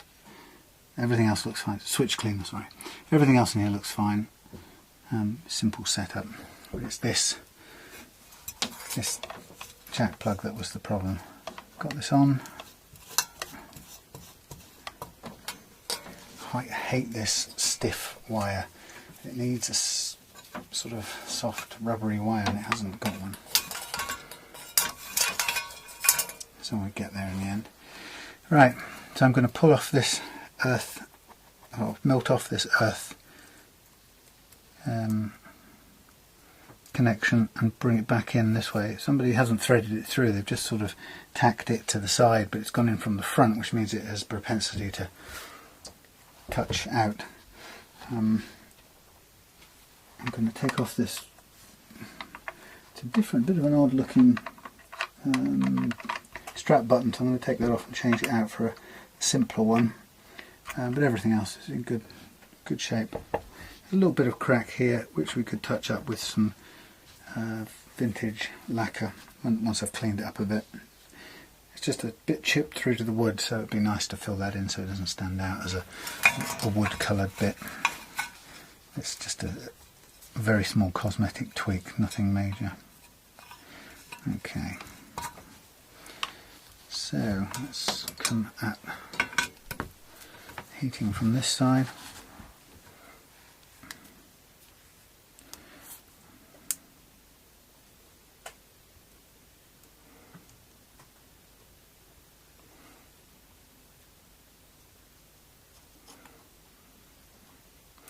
Very difficult to do, but these little jaws really don't hold it very tightly at all.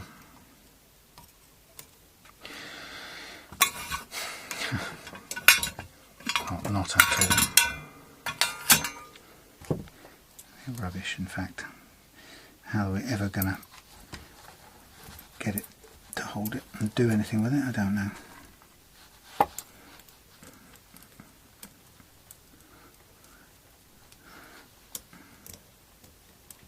Might that just hold it? Maybe it will.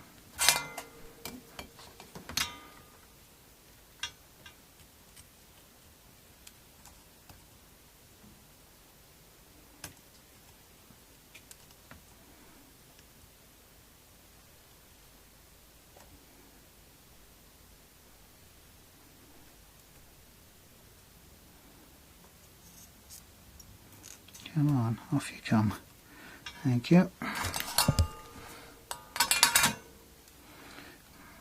Right, we need that cut short. Of course, I have now lost my clippers. Okay, so I'm going to cut this great big piece short because I want it to come in from the front. so that it will just solder like that. So I'm going to have to switch it over.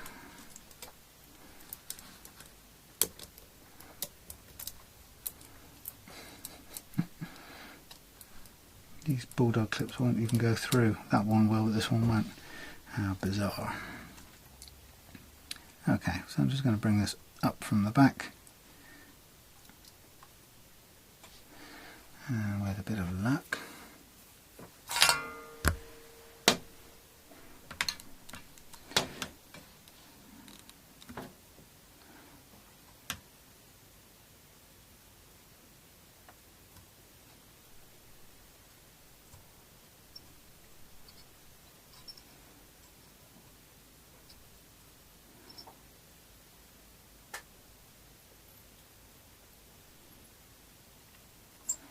Great, that just slid out of the way. Damnation.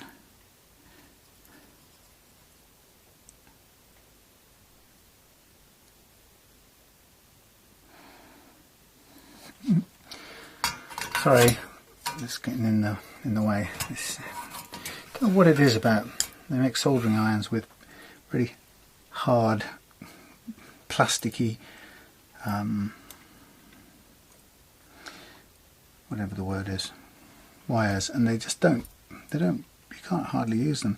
So that's much better. There's no chance of that twisting over and getting caught up. It's soldered in correct fashion. So I'll pull this through a little bit, just line that up straight in one go, and we'll get the screws in.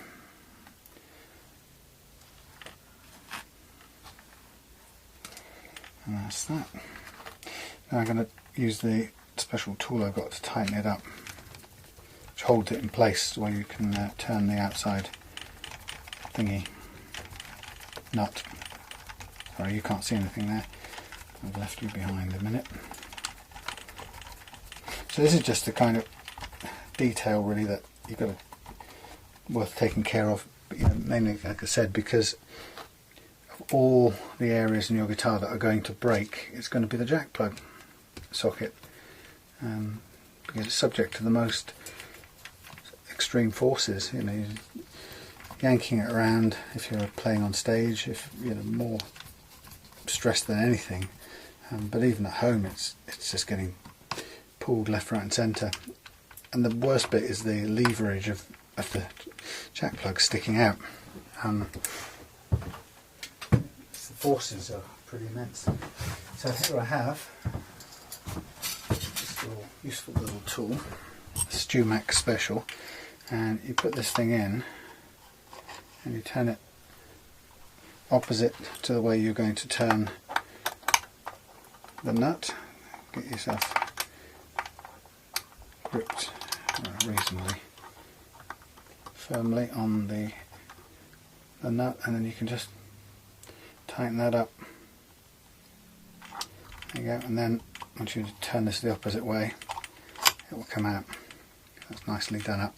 So that should be sorted, and I suppose it's always a good idea to just give it a quick test to make sure it's doing what it should before you go any further with putting anything back together again. But you know, like I said, look at the amount of leverage against that is pretty big. Okay, where are we? Volumes. Come on, turn that up. Yep.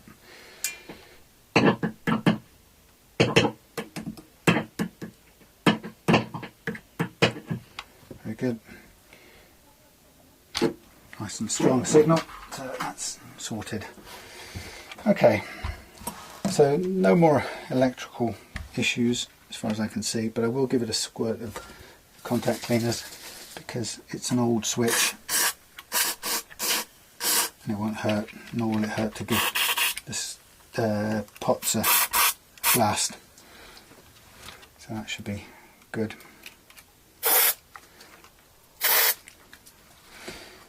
What I am going to do when I'm here is just make sure that these, you can't see it from that side now, but I'm just going to make sure that these knobs are done up, because they also come undone, and then as soon as they come undone, they spin and when they spin they rip the wires inside. So a bit of tightening up for them when you reconditioning a guitar is always a good idea. Now while I'm at it, just for protection's sake, I'm going to pull out the soldering iron, but I'm also going to put the cover back on this piece here, the electrics bit, because I don't need any more access in there. We're all done.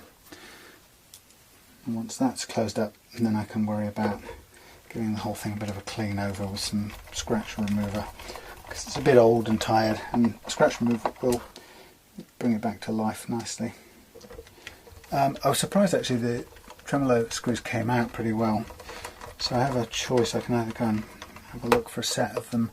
They're pretty chunky actually, might struggle to get a replacement set, so if they go back in I might put them back in, but it's not my favourite thing to do, to put in something that has that much wear on it. So around where the knobs sit, or the pots come through, it's pretty mucky, but I can get a cleaner on this. I can start off obviously with our favourite friend, the naphtha, get rid of the surface goo, and then we can give it a sort of shine up with the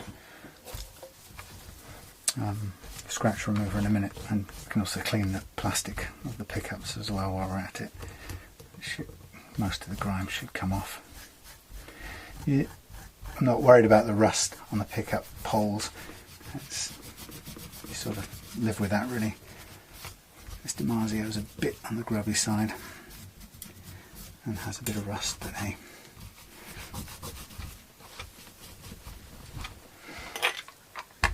So it's just a surface clean off. Then I will take a break and we'll come back for the next part of the neck, which will be the reprofiling and polishing. And once that's done, it's a matter of just cleaning up the different components as we're heading towards putting them back in place, reinstalling them all together, and then the bulk of the setup work is done then, because it goes back together again the way that it was when we had it kind of fret leveled, so it kind of preserves that setup. It should snap back to that nicely once we put it under load with some new strings. And these, I've got a set of hybrid strings that came with this, and I think I'll put them on in honour of the fact that they came along with the guitar. They're only balls, so that'll do. Okay, so that's a bit of a clean down. And I'm going to put put these things off to one side, and the side over there, which is getting increasingly full up with stuff. And get ready for a brief break. I'll get the soldering iron out of the way as well. Okay, so body mostly done, bit of a polish, replace this. Well, it's chunky, it's nicely fixed, but I think I'm going to put a nice piece of felt in there to make sure it doesn't spin quite the way it is now at the moment. So in my box here I've got some chunky felt discs that should take up the slack quite nicely. And discovered I could make those out of leftover or worn out Dremel polishing things. It was great, a real bonus. So push this back on. Let's see if this goes in nicely. It's a bit of a worn out hole by the looks of it, but it's not bad. It fits. Helps that the little bit of felt really keeps it tight. There we go. So that body's ready for a bit of gentle polishing, and again I'm not going to do that on camera because that's going to be really boring, so I'll get onto that now for 10 or 20 minutes, and when that's done, come back after a break, come back with the neck, and I'll see you in a second.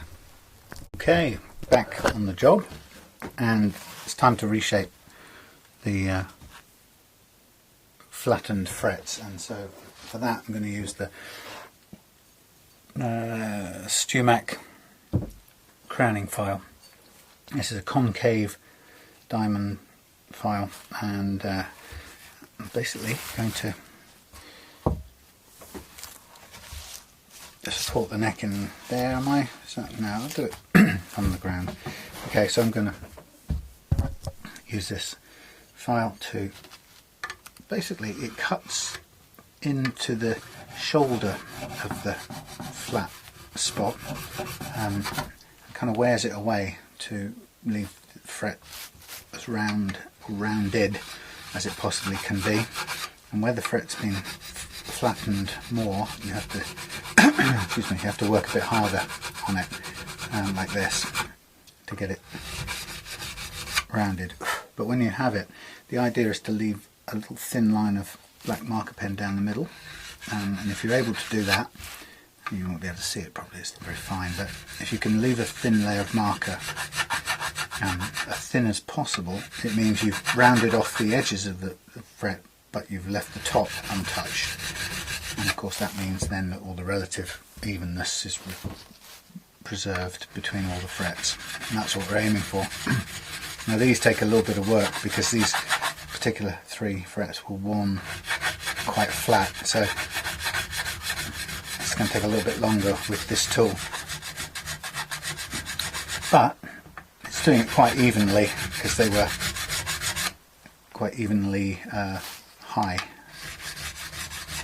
So anyway, this doesn't take too long, and it will speed up in a minute when we get to the frets that weren't really very uneven.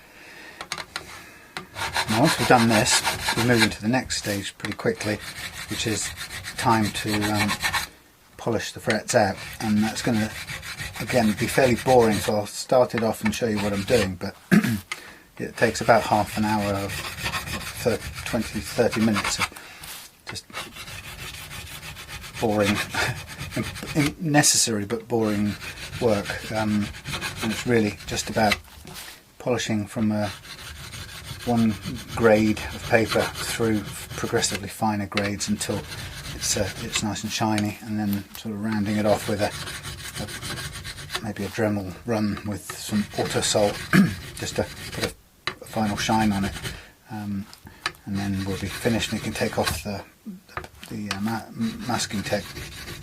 And once that's done, then we need to just clean up the tuning pegs, or tuning machines, whatever people call them, give them a clean up and then put them back on, reassemble the neck onto the body, and then we'll be ready for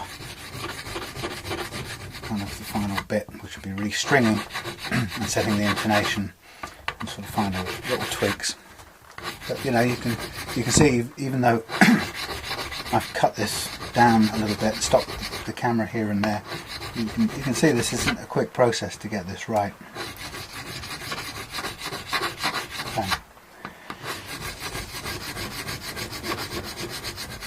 Probably in this case 3 to 4 hours probably. Okay, so that's that done.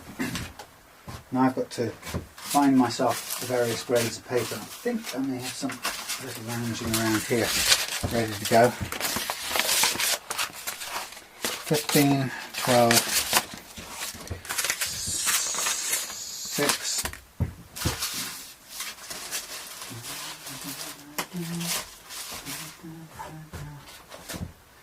12, 15, damn. I was hoping there'd be some just lying around ready to be picked up and used, but there isn't, so I'm going to tear a bit more up. 1200, 600.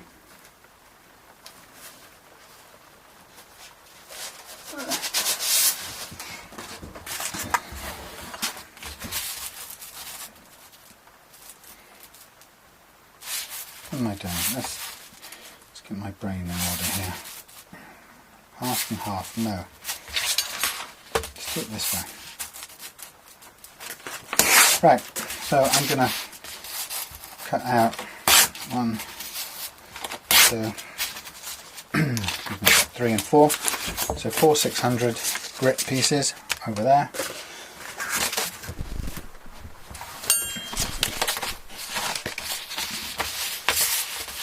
And to get me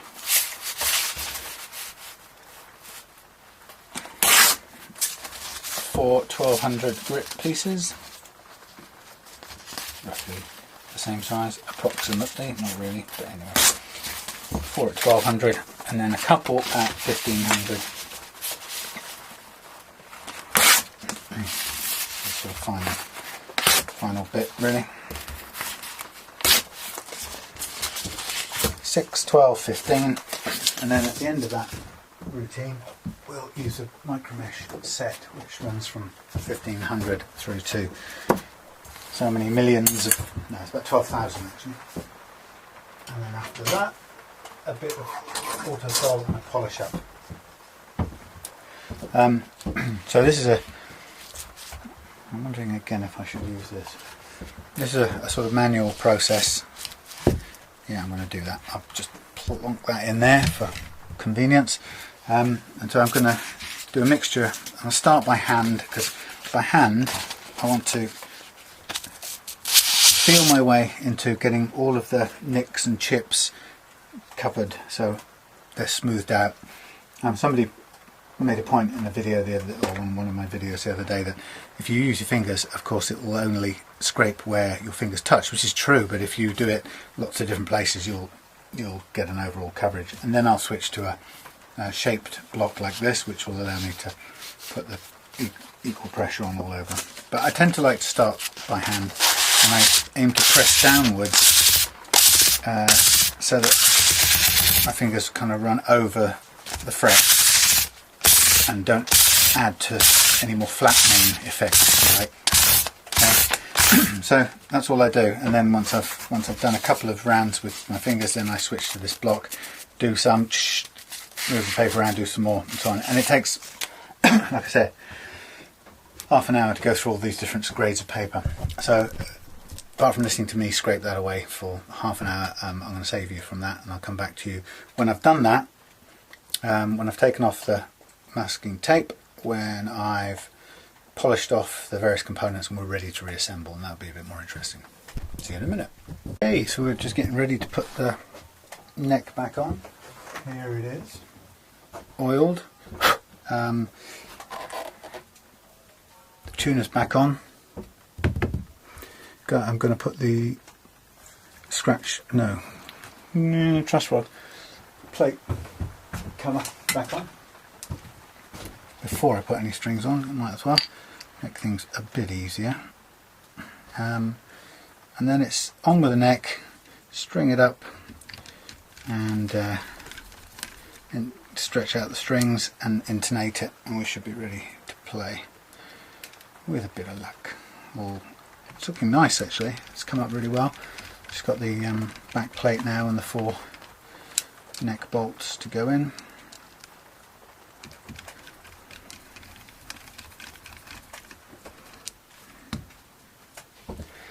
Okay, so let's put this out there.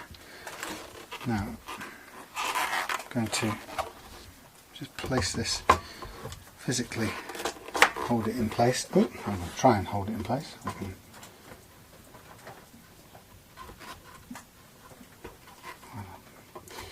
Try again, there we go. So line it up physically like that. Put the plate on, get the 4 screws which are left over there, and then I can locate them first with this, and then tighten them up once we get everything located properly. It's all going in nice and smooth.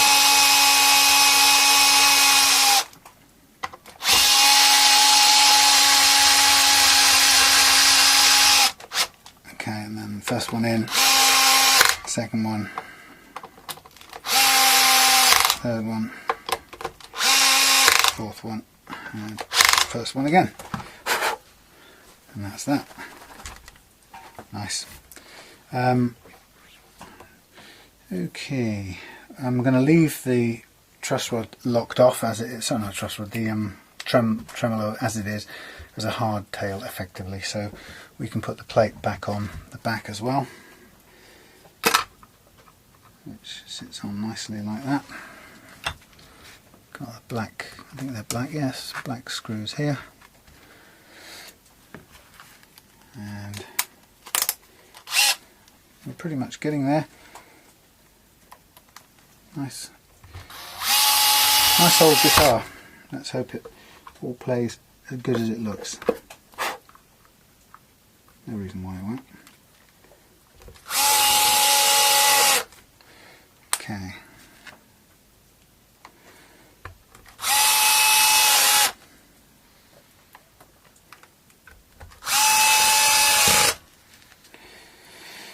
Right, yeah, it's all coming together.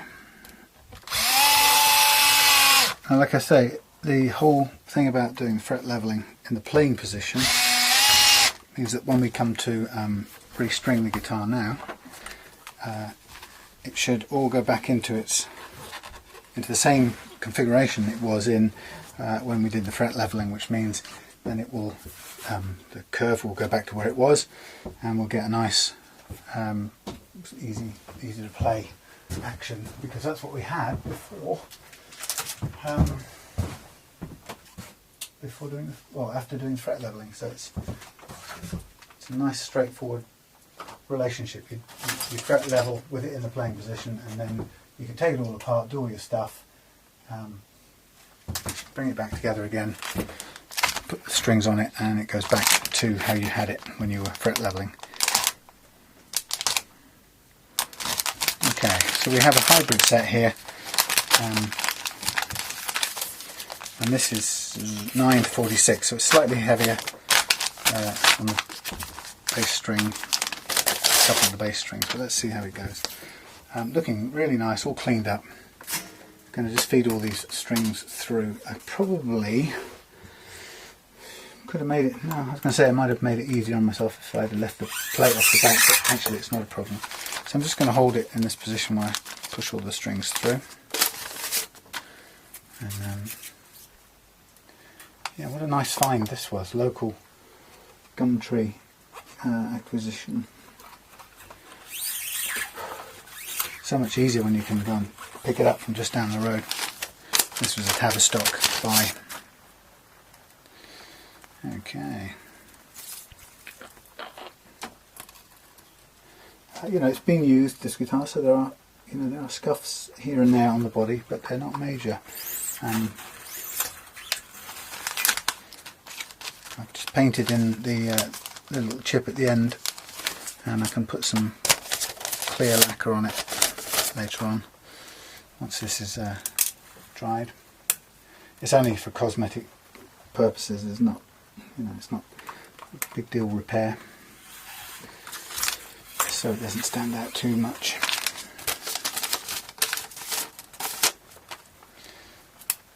Right. Now I put the saddles, after cleaning, I put the saddles back on approximately in the position they were in before. That doesn't mean they're intonated, it's just a good start point. If they've been intonated before, then okay, the chances are they are replaced and it will be intonated, but it's not guaranteed. Okay, so that's the springs through.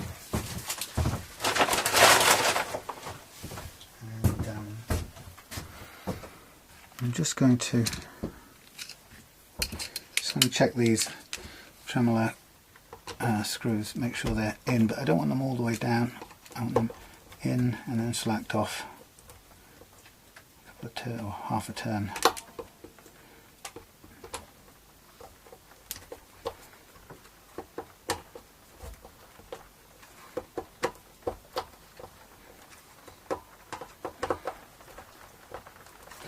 The reason for that is that I want the tremolo to sit flat on the floor as opposed to tilted up. If you screw those down too hard, they'll tilt the back of the tremolo up. Okay, so here we are for the nice fun bit, which is the stringing part. So this being a Strat guitar, a couple of things just to watch out for. First one is to make sure that the kind of barrel of the string is right up as you come to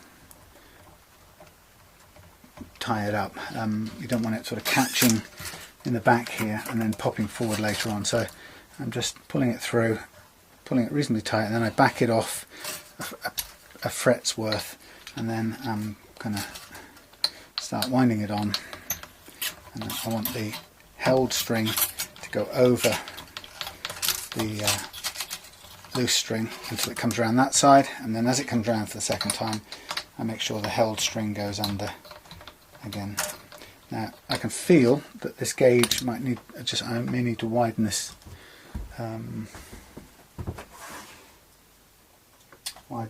the nut slots here. If I can feel that, I felt a bit tight.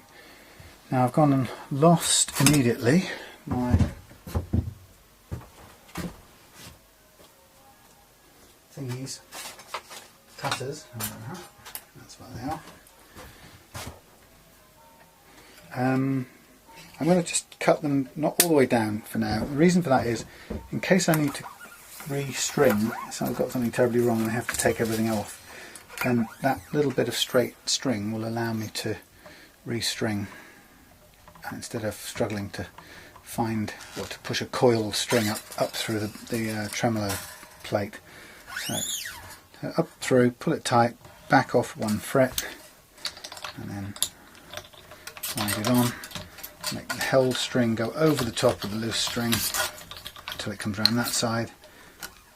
Hook the loose string up and push the held string under it, or below it, below the level of it. That kind of locks it off, which is pretty good. Okay, the old church bells going. Okay, so all the way through, make sure it's properly through. Pull back a fret's worth, wind it on, over the loose one, under the loose one. It keeps it down to a minimum amount of coiled wire as well, because that's one of the things that stores up trouble for tuning, is having too much wire on the post, and it kind of acts not as a spring. People say it acts as a spring. It just stores up slack really, and it'll keep paying that slack out all the time you're trying to play it, which is not what you want. So if you can keep that to a minimum, and then in a minute we'll literally stretch out, manually stretch out as much of the slack as we possibly can out of that's inherent in the strings, then we give ourselves a pretty fair chance of staying in tune. We're almost there. It's a fine looking creature, this guitar. Very nice indeed.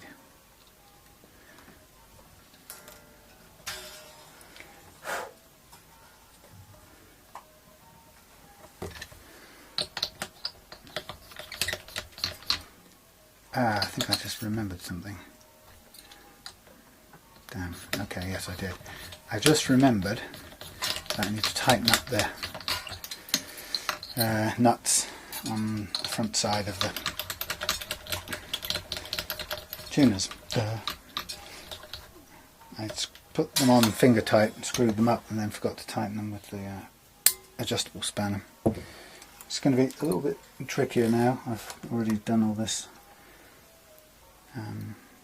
stringing, but I'll still be able to do it from the side.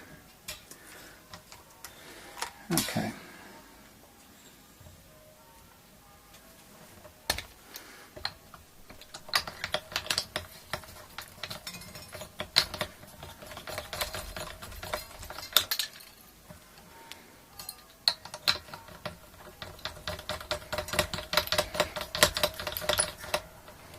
Okie dokie.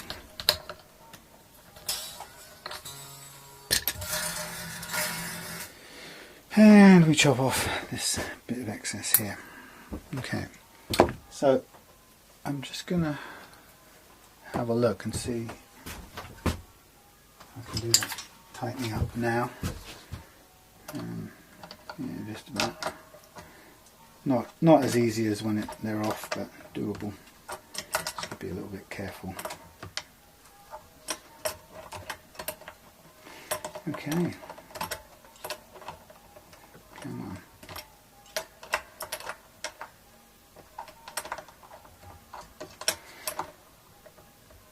Dun, dun, dun, dun, dun.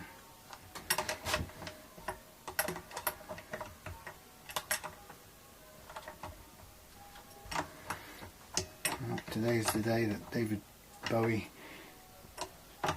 died, and full time on his career. Amazing career it was.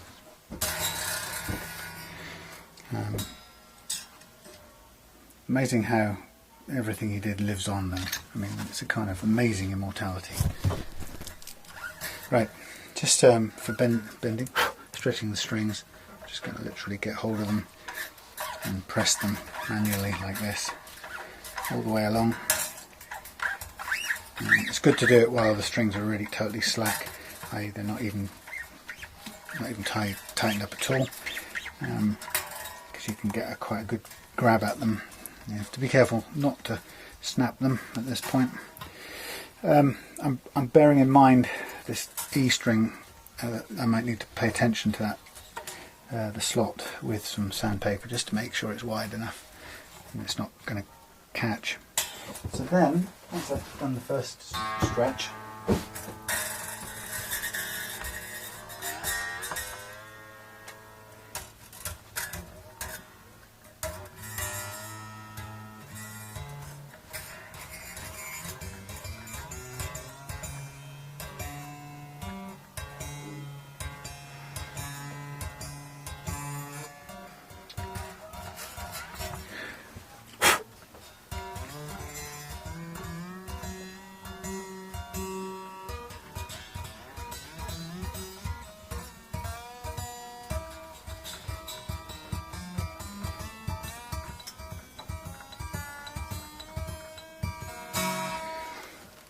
okay, so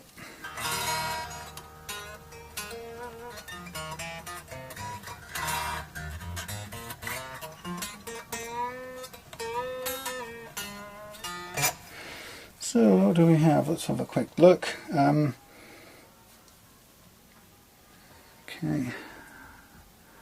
we have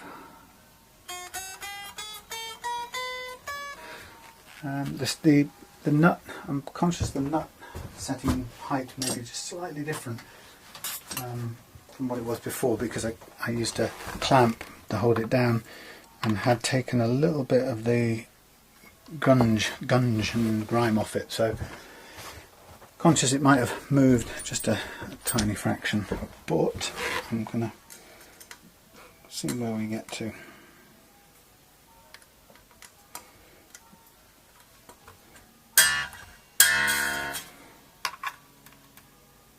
That is just under 1.5, a little bit too low.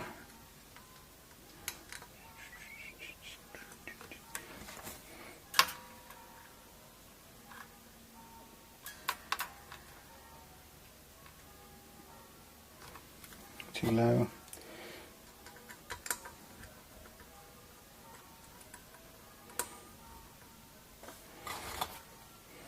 So sorry, it's a little bit boring, just bear with me. I'm just getting these. In fact, I'm going to use my other specs just to make sure I get these fraction just right.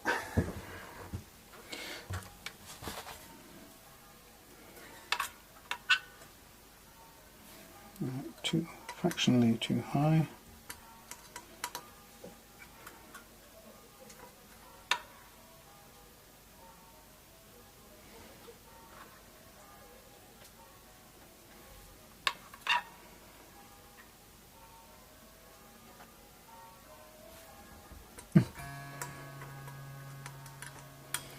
It's going to need more stretching, so as soon as I've done this I'm going to go back to stretching it. Okay. Okay, these are all just about right. So stretch it again. Again, also when you're stretching strings, you want to pay attention to stretching and over here as well, because you get quite a bit of extra slack tied up in here. And certainly, of course, there is some hidden in those coils, but we'll try and pull that all out by bending notes and so on. Okay.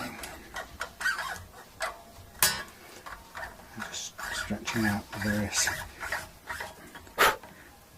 each of the strings and getting as much of that natural stretchiness out.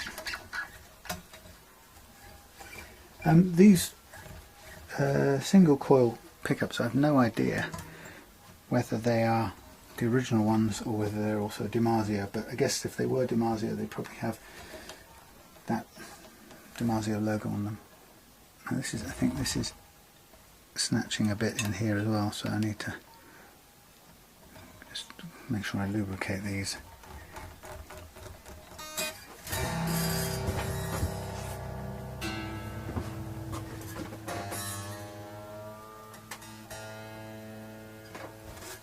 Bong.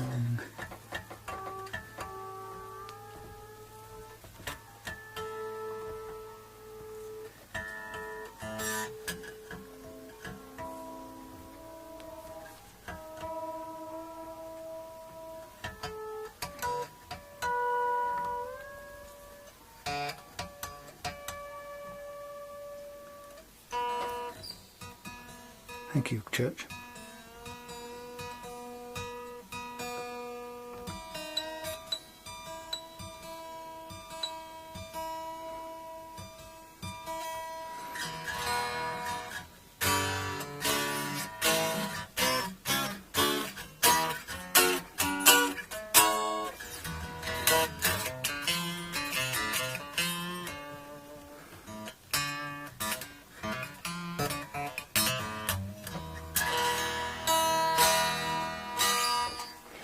Okay, that's going nicely at the moment, just needing to kind of eke out, widen out these gaps a little bit. So what I don't want to do is lower them any further, so I think I'm going to just have to stick to sandpaper. 1500, a bit too wimpy. Let's go with a 600.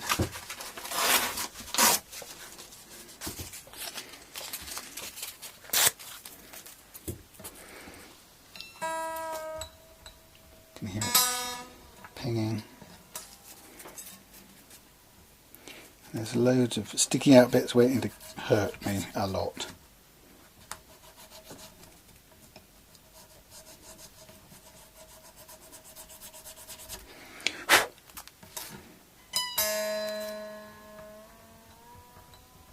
Still pinging.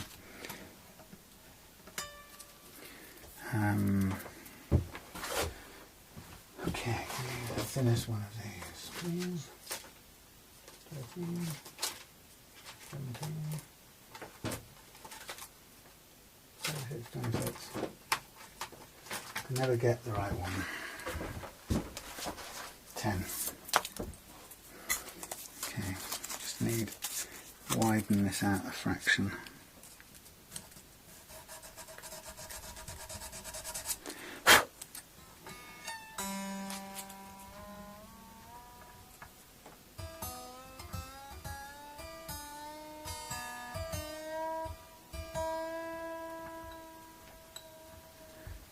Still pinging very slightly, a bit more widening. So I'm using the very finest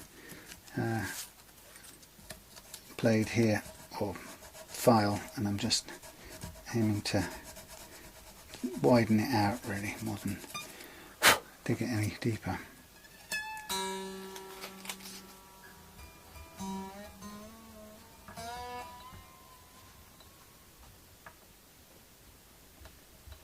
Still got a little bit too much. Oh well. 10, 26, 13, 17.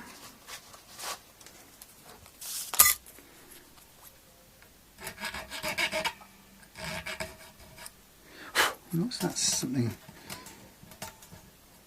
hard in there. I wonder why that was.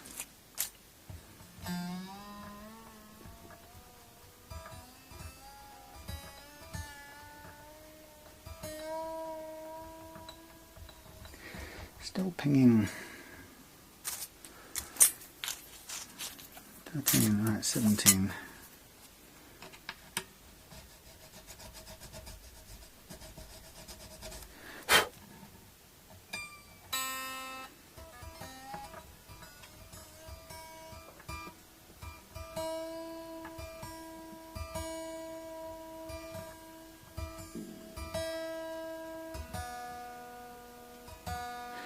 Okay, that's the only one that was suffering from slight squeakiness, so that's taking care of that. And oh, sorry.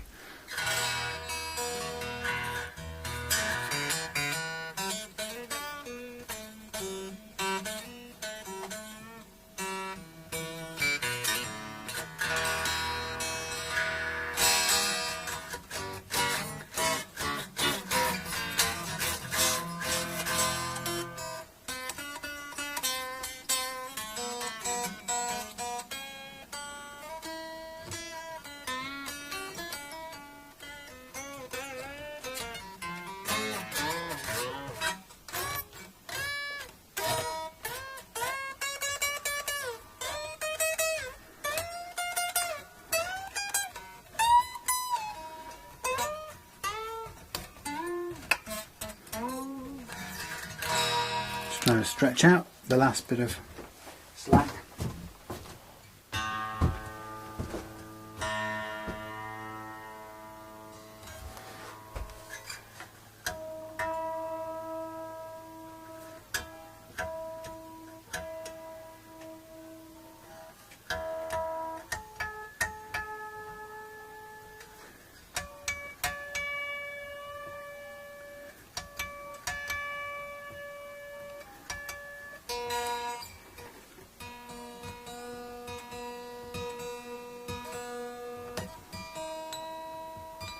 More pinging. Damn you. It's in the nut, not in the not anywhere else.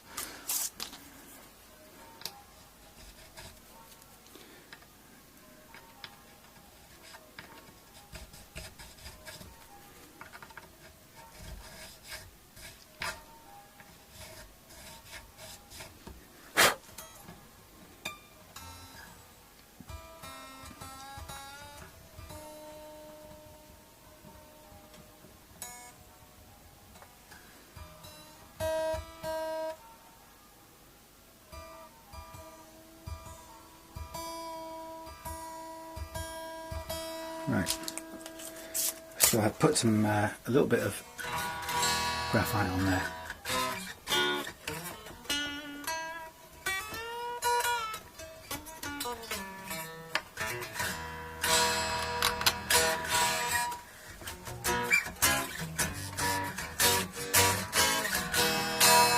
Well, light as a feather.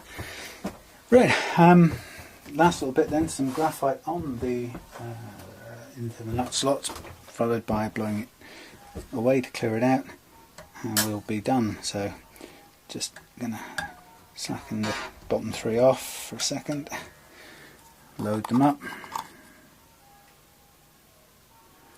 You can use pencil lead, soft pencil lead, if you've not got powder like this, and all you need is a soft 2B pencil or something softer than that, and then you can just draw into the slot. Chuck some of that away, tune this up.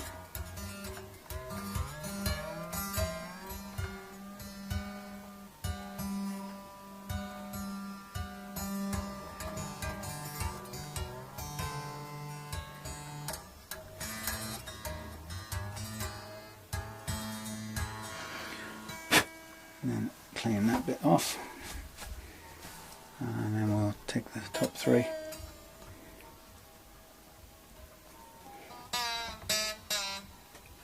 move them sideways, and then load them up and we're pretty much done. Oh yeah, we need to do the intonation, which is the final bit. That won't be difficult.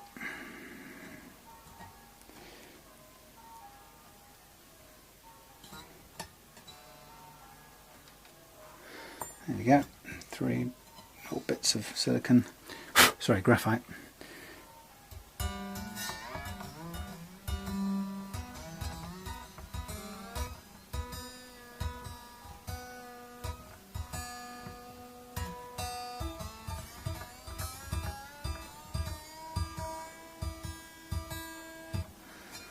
Brush that away. So there we have it. What I now need is this strap, my tuner, which is over there, and then we can just get this bit done. It's picking up some fingerprints again. This is always the case, but that can get cleaned off shortly. This other strap pin is nice and solid now, and then we'll bring up the little lamp for the occasion, and somewhere we will get the now let's use the visual tuner. Somebody asked on a recent video, I forgot to send the answer, they asked the name of the tuner I used. It's called iStrobosoft by Peterson, and it's not free, it's about, I think it was about $3.49, something like that. It's not a bad looking, it's not a bad visual tuner. I've been a bit uncertain about it in a couple of occasions when I've needed to go and change it out for another one to make sure I'm getting it correctly. Blimey, noise. Okay, let's go to a clean.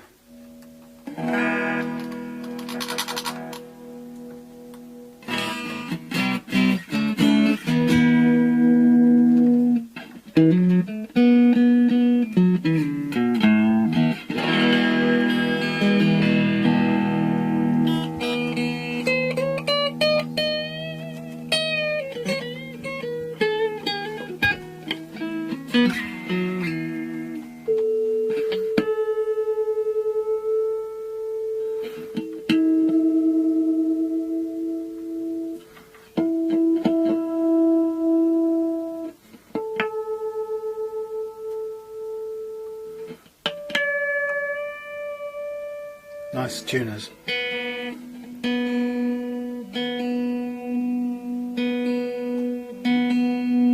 Very direct.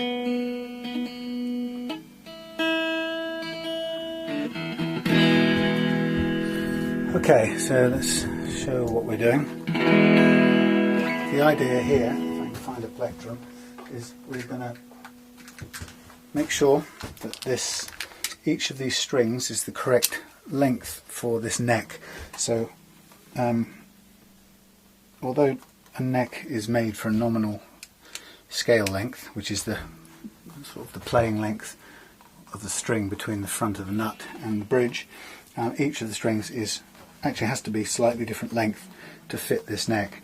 So if you had them all exactly the same length, i.e. all of these bridge saddles were in the exact dead straight line, you'd have slight intonation problems because of the way that the different thicknesses of the strings relate to the overall length of the neck. So we're lucky we can set the intonation by tweaking each of these individual saddles so that we can have 6 individual lengths of string which are all slightly different. And the way we can do it is very simple. We can tune the string by pinging the 12th harmonic. Sorry, I'll do it again. And then let's say I'm tuning to E, and then if the string is the correct length for this neck, when we fret the same string at the 12th fret, we should get exactly the same note. So let's just get it tuned.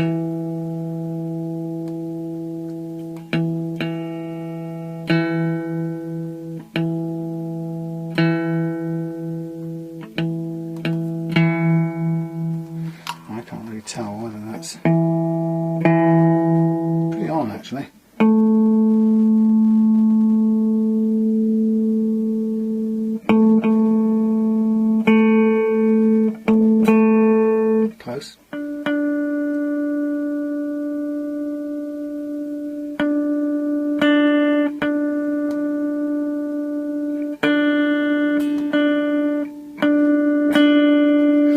slightly flat, which means the string is fractionally too long, which means we need to push the bridge this way to shorten it a tiny bit. So we get the what's it in there, and we slack off counterclockwise and push the saddle towards the nut a little bit, and then retune.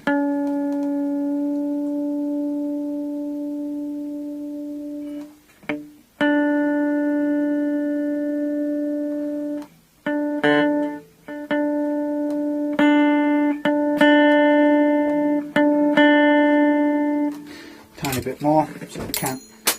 There goes my Allen key. Thanks for the magnets on the end of here. So counterclockwise and push. The springs alone aren't enough to push these things into place. They're supposed to be, but they don't.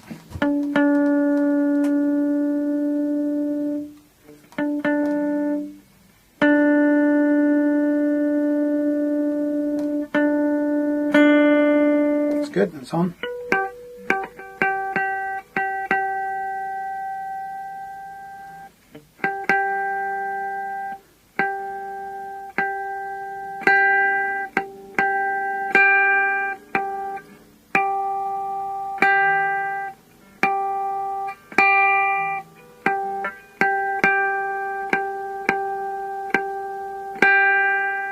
Slightly flat, so again counterclockwise and push forwards, counterclockwise, push. Only minor, the amounts these are out are tiny.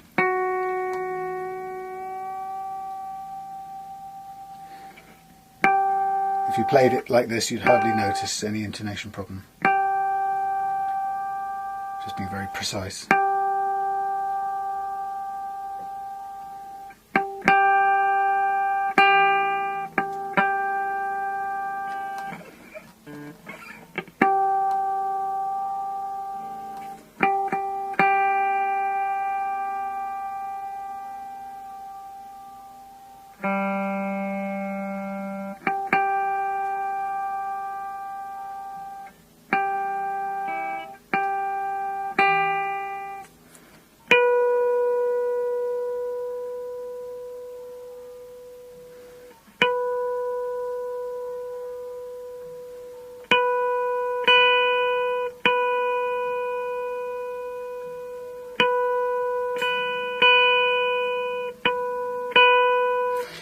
Tiny bit sharp, so we'll go the other way this time, so we'll go clockwise and I'll pull it back a little bit to lengthen it.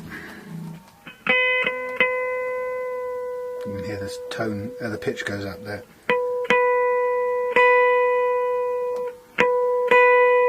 It's okay.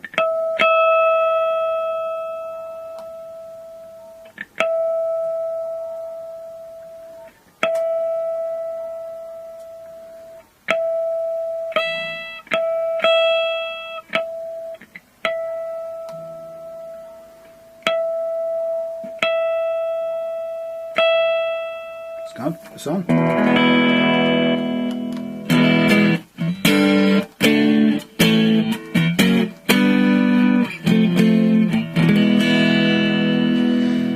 And there we have it, ladies and gentlemen.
stretching.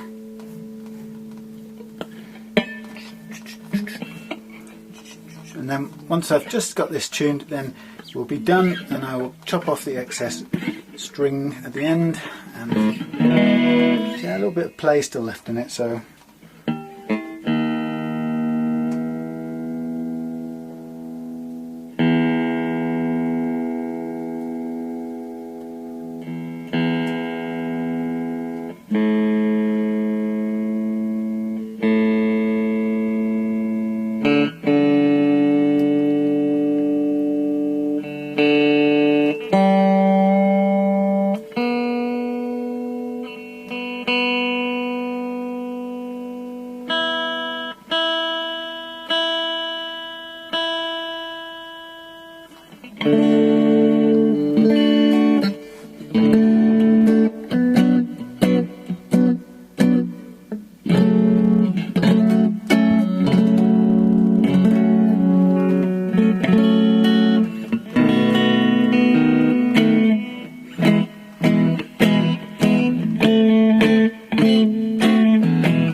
alrighty-ho.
Something like that.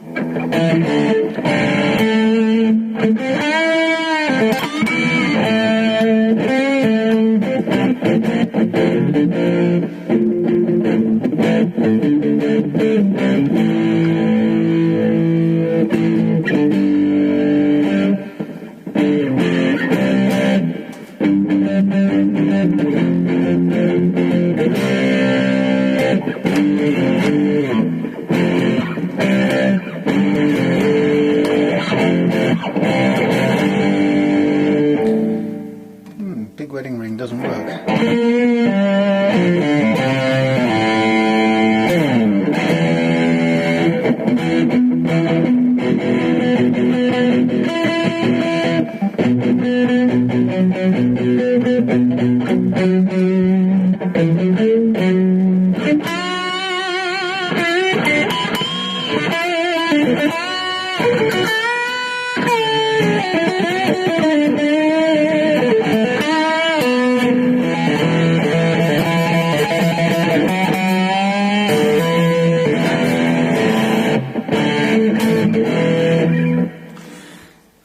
Rightio, there we have it.